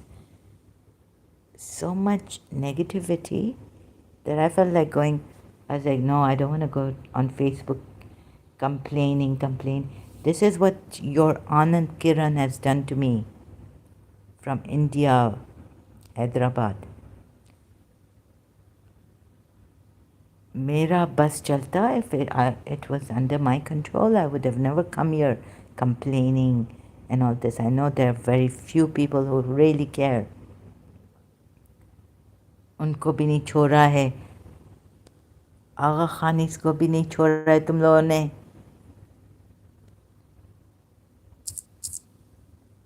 एक इमाम है इन लोगों का, एक के जीएन कब से है, इनको तो छोड़ो.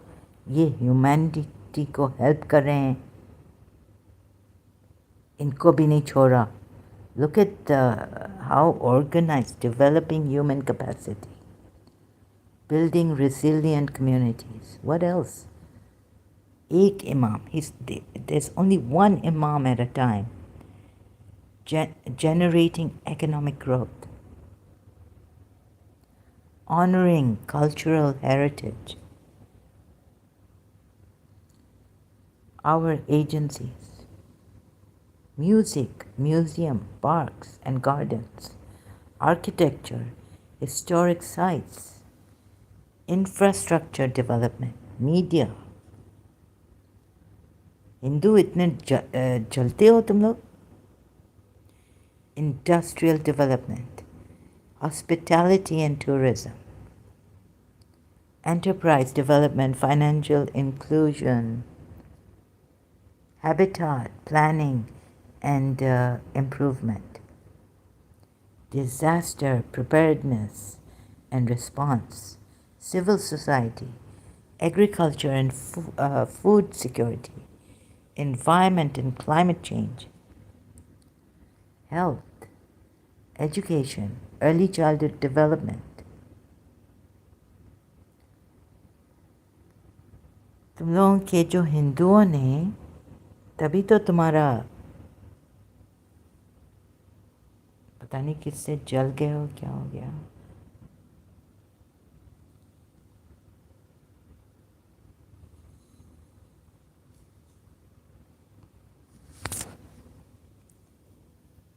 Didn't want to complain. अब क्या लूटने आते हो, क्या लूटने आते हो. सब कुछ तो ले लिया है तुम लोगों ने.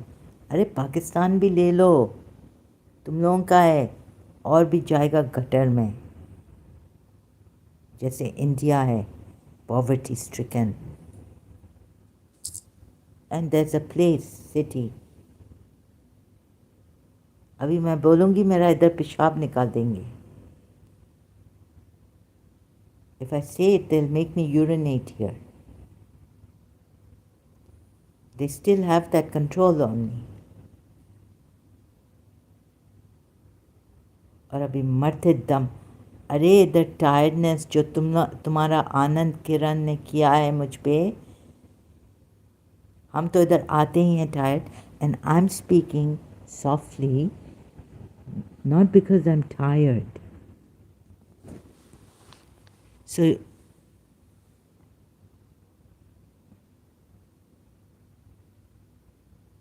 because it's late here, late. And I'm sad that another shock of my life.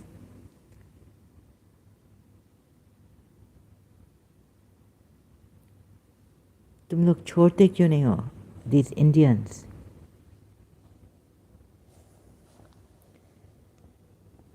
इधर अब क्या हालत करेंगे, आनंद किरण को पता है और तुम्हें पता है, because you must be friends with आनंद किरण.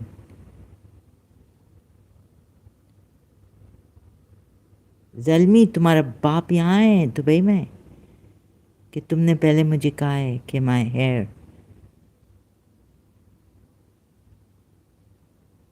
और अगर मैं तुम्हें कहूँ अपने आईब्रोज को थोड़ा बुशी आईब्रोज,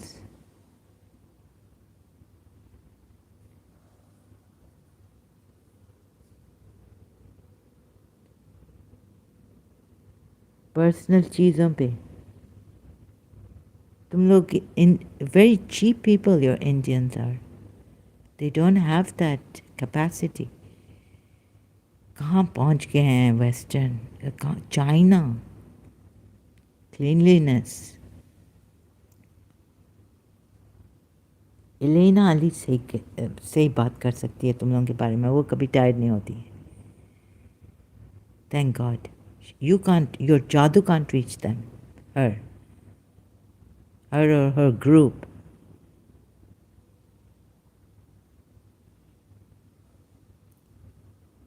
तौबा कर लिया हमने हिंदुओं को भी देखा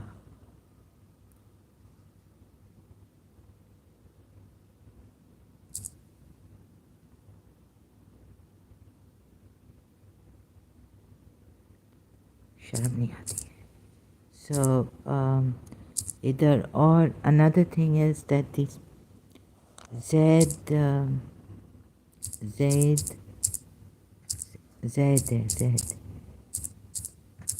Zaid Hamid या Hamid provides proof of Indian terrorism in Pakistan.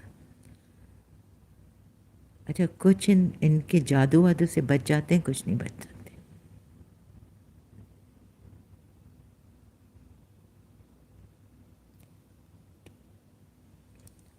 Rahul in Washington DC India won't tolerate Pakistan's instigation of terrorism. But Mr. Rahul Gandhi, India also has terrorism. And why should Pakistan tolerate the Indian terrorism in their country?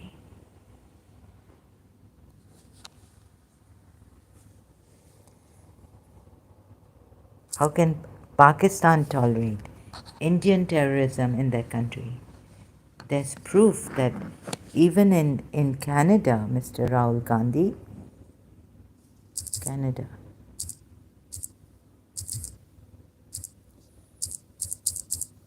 Indian government, Indian terrorism against the Sikhs. I call this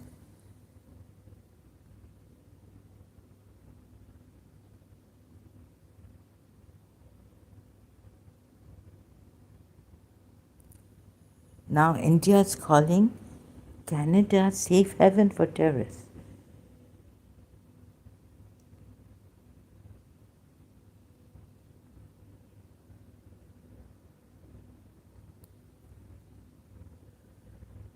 Who was Hardeep Singh?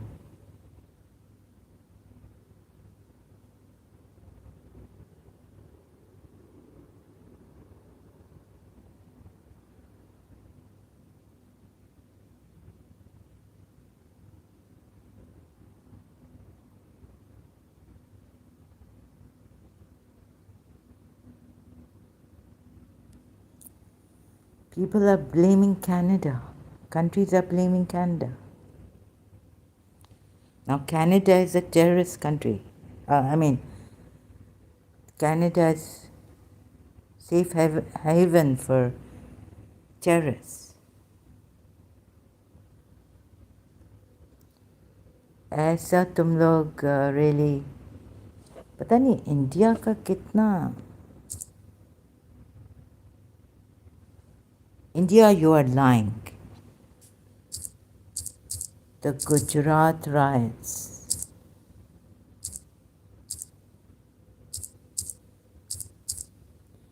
What about your terrorism?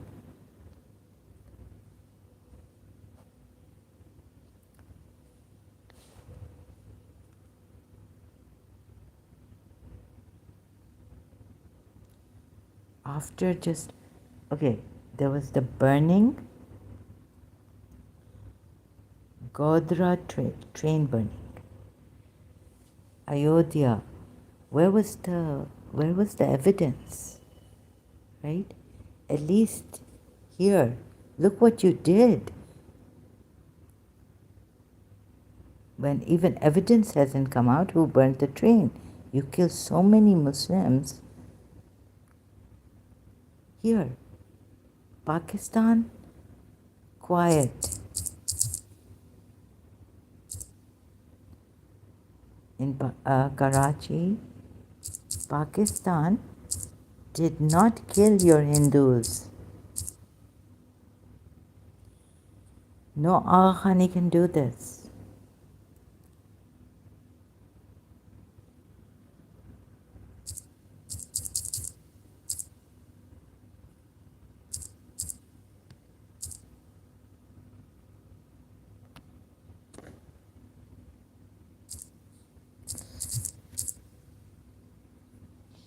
Oh, the thing is that there's this energy trying to stop me. I think this person knows who it is. This Zalmi. There is some image here coming of a man. Ismaili bus killing of. They don't want me to talk. They say, Zalmi, who are you? Who sent you here?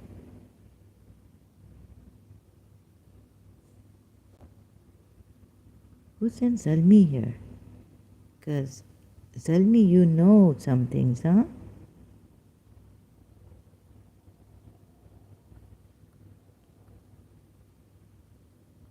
Who will stop the Indians?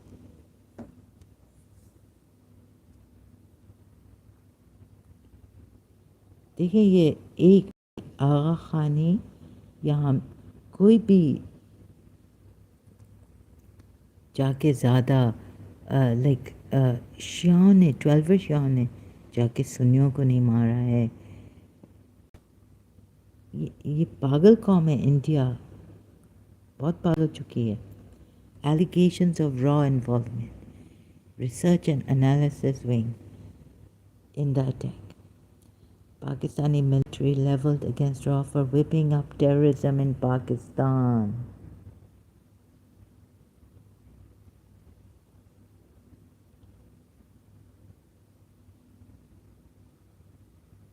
Yes, it seems like it, because why would the Muslims be attacking? I never heard of Sunni extremists even in Pakistan killing Aghanis. Why would they be doing this? Why would Pakistan go crazy and ruin their country, get all the Christians out by killing them, killing the good doctors, Shias who are good doctors, professionals. Professionals are now leaving Pakistan.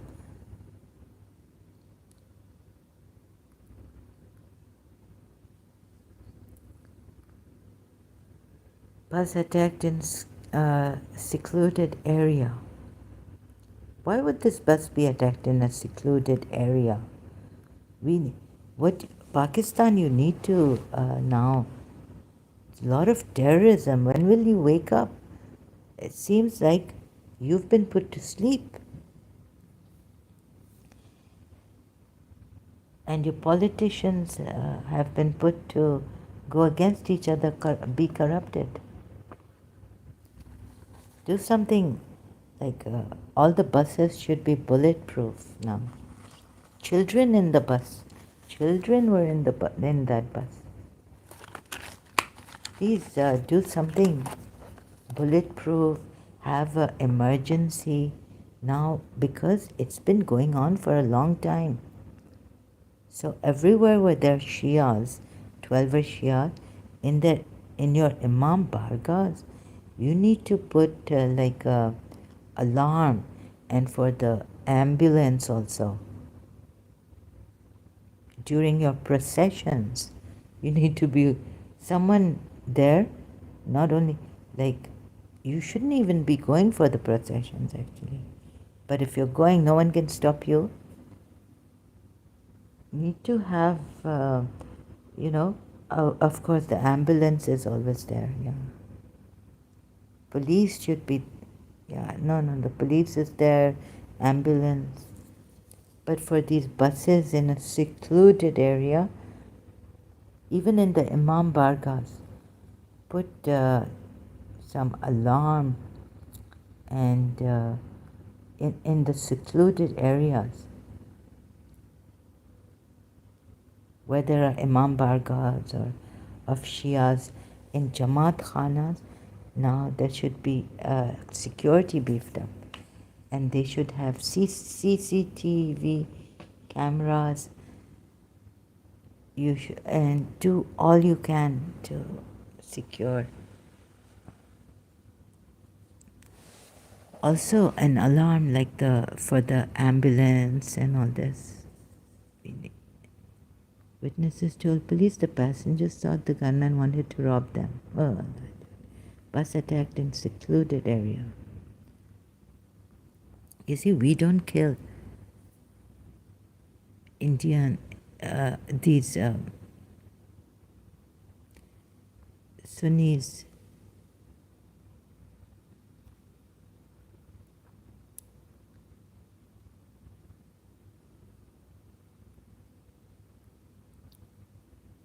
In an unusual statement earlier this month, the Pakistani military accused the Indian intelligence agency RAW of whipping up terrorism in Pakistan.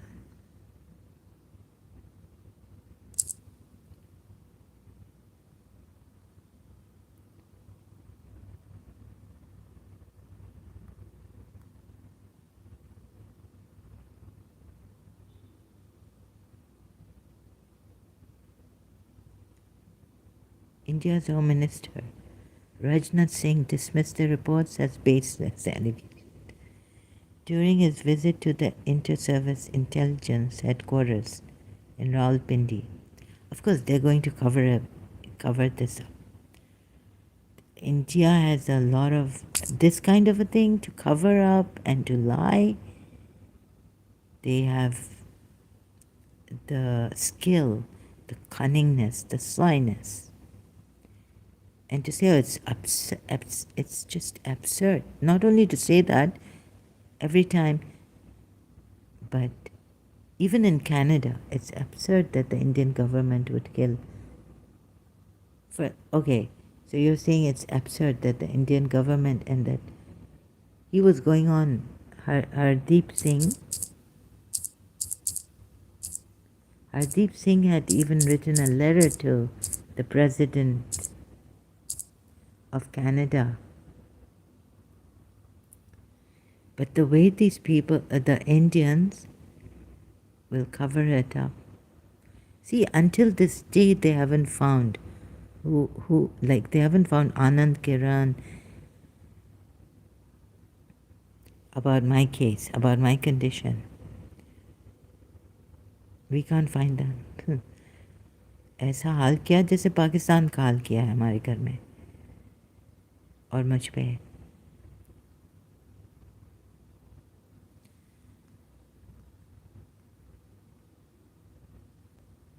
Now they're calling Canada a haven for terrorists. Allegations of militant activities.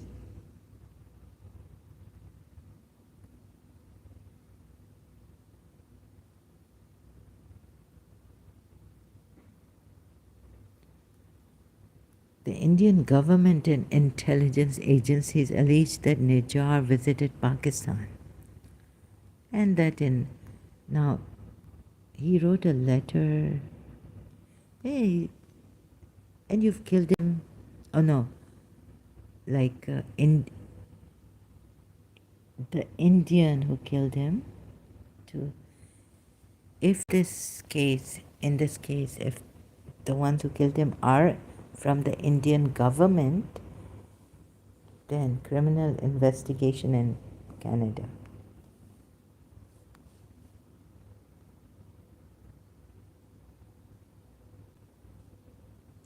While Trudeau brought up the accusations of Indian government involvement in the killing of Hardeep Singh Nijjar, the talks between the two leaders were tense. Okay.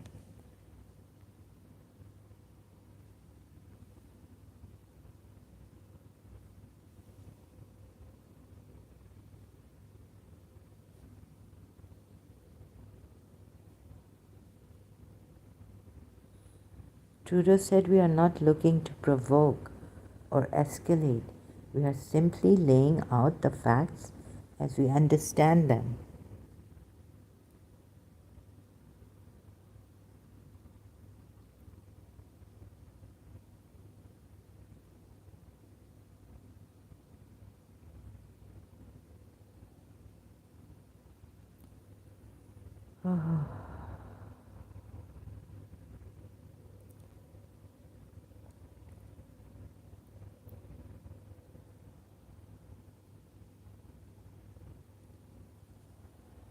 Leader Jagmeet Singh and Conservative leader Pierre Poilievre, I can't pronounce, Leblanc wrote that the circulation of an online hate video targeting Hindu Canadians runs contrary to the rules we hold dear as Canadians, and condemned acts of aggression, hate, intimidation, or incitement of fear.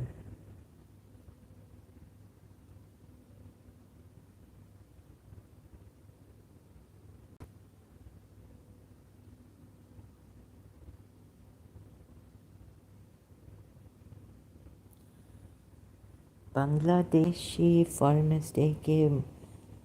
Abdul Momen expressed grievances against Canada's extradition policies over the treatment of SHMB Noor Chaudhary, describing Canada as a hub for murderers. Pakistan's Foreign Office said that India's network of extraterritorial killings has gone global, which is a clear violation of international law and UN principle of state sovereignty.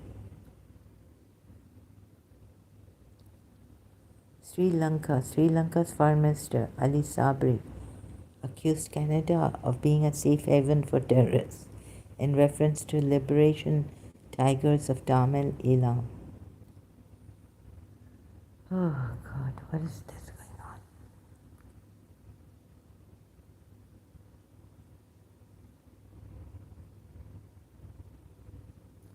At least in Pakistan is with Canada. Pakistan, you can really, I wish you the best. We have some great Pakistanis.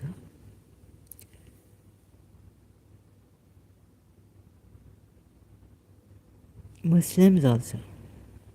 You need to leave this Islam, but not go to Sanatan, right? So helping Pakistani Muslims. Not because I'm Sanatan or Hindu or anything. I'm against any terrorist activities, any near to terrorism, any murder, any fear casting. So any religion. I know that this Elena Ali is showing. I was so shocked. I know that maybe Sanatan Dharma, if Elena Ali is showing it in the right manner, it is terrible, disgusting. Worse than Islam. But Islam is bad. And you Pakistanis need to leave it for your own good. So whatever, I hope you become seekers. I hope you achieve. I hope you go forward in life. At the same time, you get spiritual gifts. I hope to see everyone in Pakistan in the progress. No one begging.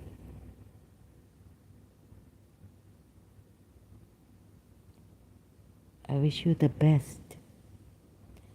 And not only wish, first and foremost, you need to see this. The culprit is Islam.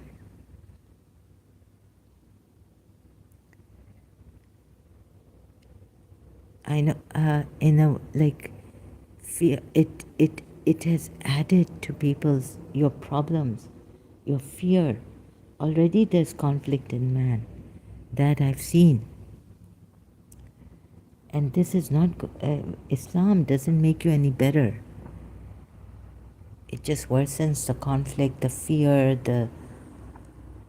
you should have no fear. And if the religion is true, it should not give you fear. It should say love all, serve all, things like that. Even if they are from a different school of thought or a different religion.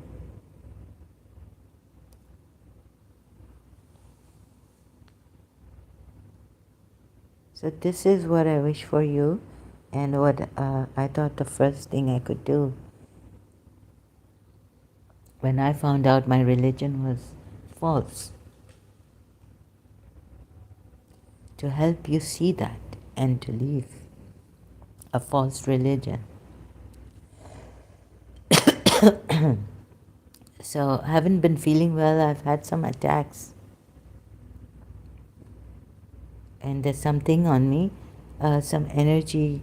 They don't want me to go on in life, and I had a very terrible attack in the morning. Same thing, woke up and deteriorating. So,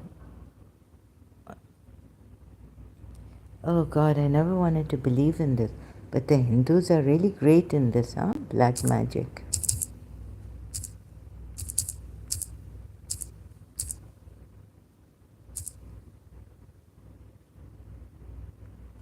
Black magic in India. It's really rampant.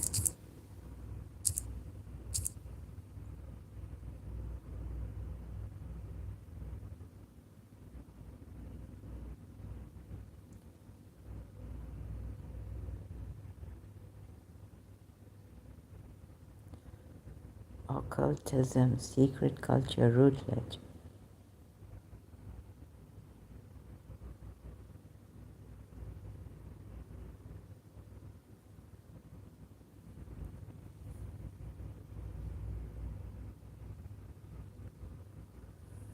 Yeah, but how is this the Maharashtra prevention and eradication of human sacrifice?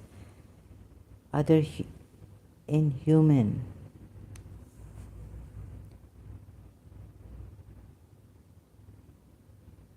and gory practices and Black Magic Act 2013 is a criminal law. And then now they've woken up. In 2013, the Indians, since Narendra Dadokar, what's this? Yeah. The act criminalizes practices related to black magic, human sacrifices. The list of banned activities: assault, torture, forced ingestion of human excreta, forced sexual acts, branding, etc., on the pretext of exercising ghosts. Yeah, this also happens in India, my goodness, from an allegedly possessed person, claiming and broadcasting the ability to perform miracles and defrauding or terrorizing people by such means. See, carrying out or encouraging acts which endanger life or cause grievous injury in order to gain supernatural powers. This is what people are doing.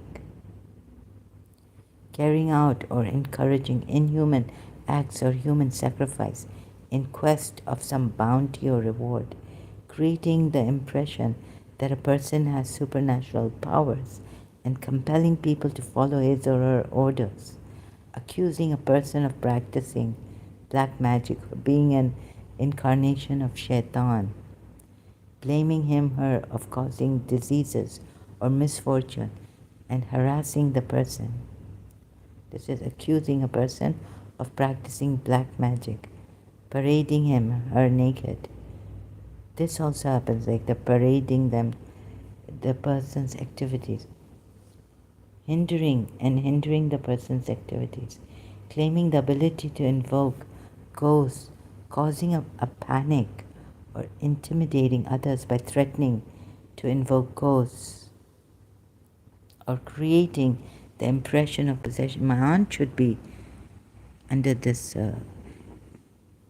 long time ago what she said, what is the punishment under that? Preventing the person from seeking medical treatment and compelling him or her to inhuman acts. Preventing a person from seeking medical advice in case of dog, snake, or scorpion bite. Oh goodness. Claiming to perform surgery by fingers, psychic surgery, and claiming to change the sex of an unborn fetus. Claiming to be related to a person from previous incarnation and coaxing them. Claiming to be related to a person from a previous, what crime is that?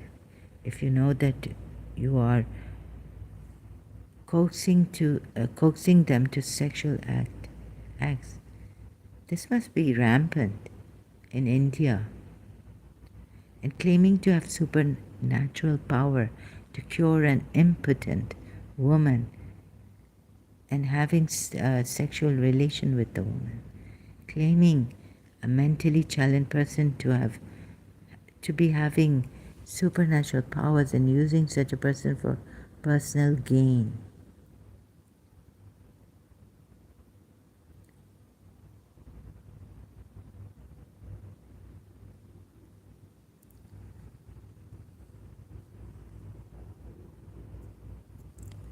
Oh, please be, okay, I'm not going to say please. The bill has been criticized being anti-Hindu and anti-religion. The Dolkar had responded to the criticism of the bill being anti-religious by stating that the bill does not mention any god or religion and that only targets fraudulent practices. The Dolkar had responded to the criticism.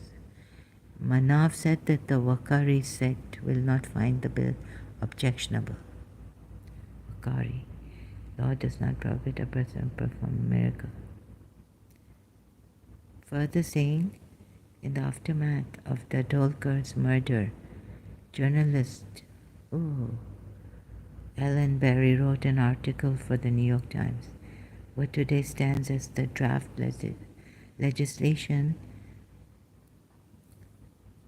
Oh God, I can't read this now, I'm tired. So I think it's the juice, every other juice is giving allergy, giving me laryngitis. Also this.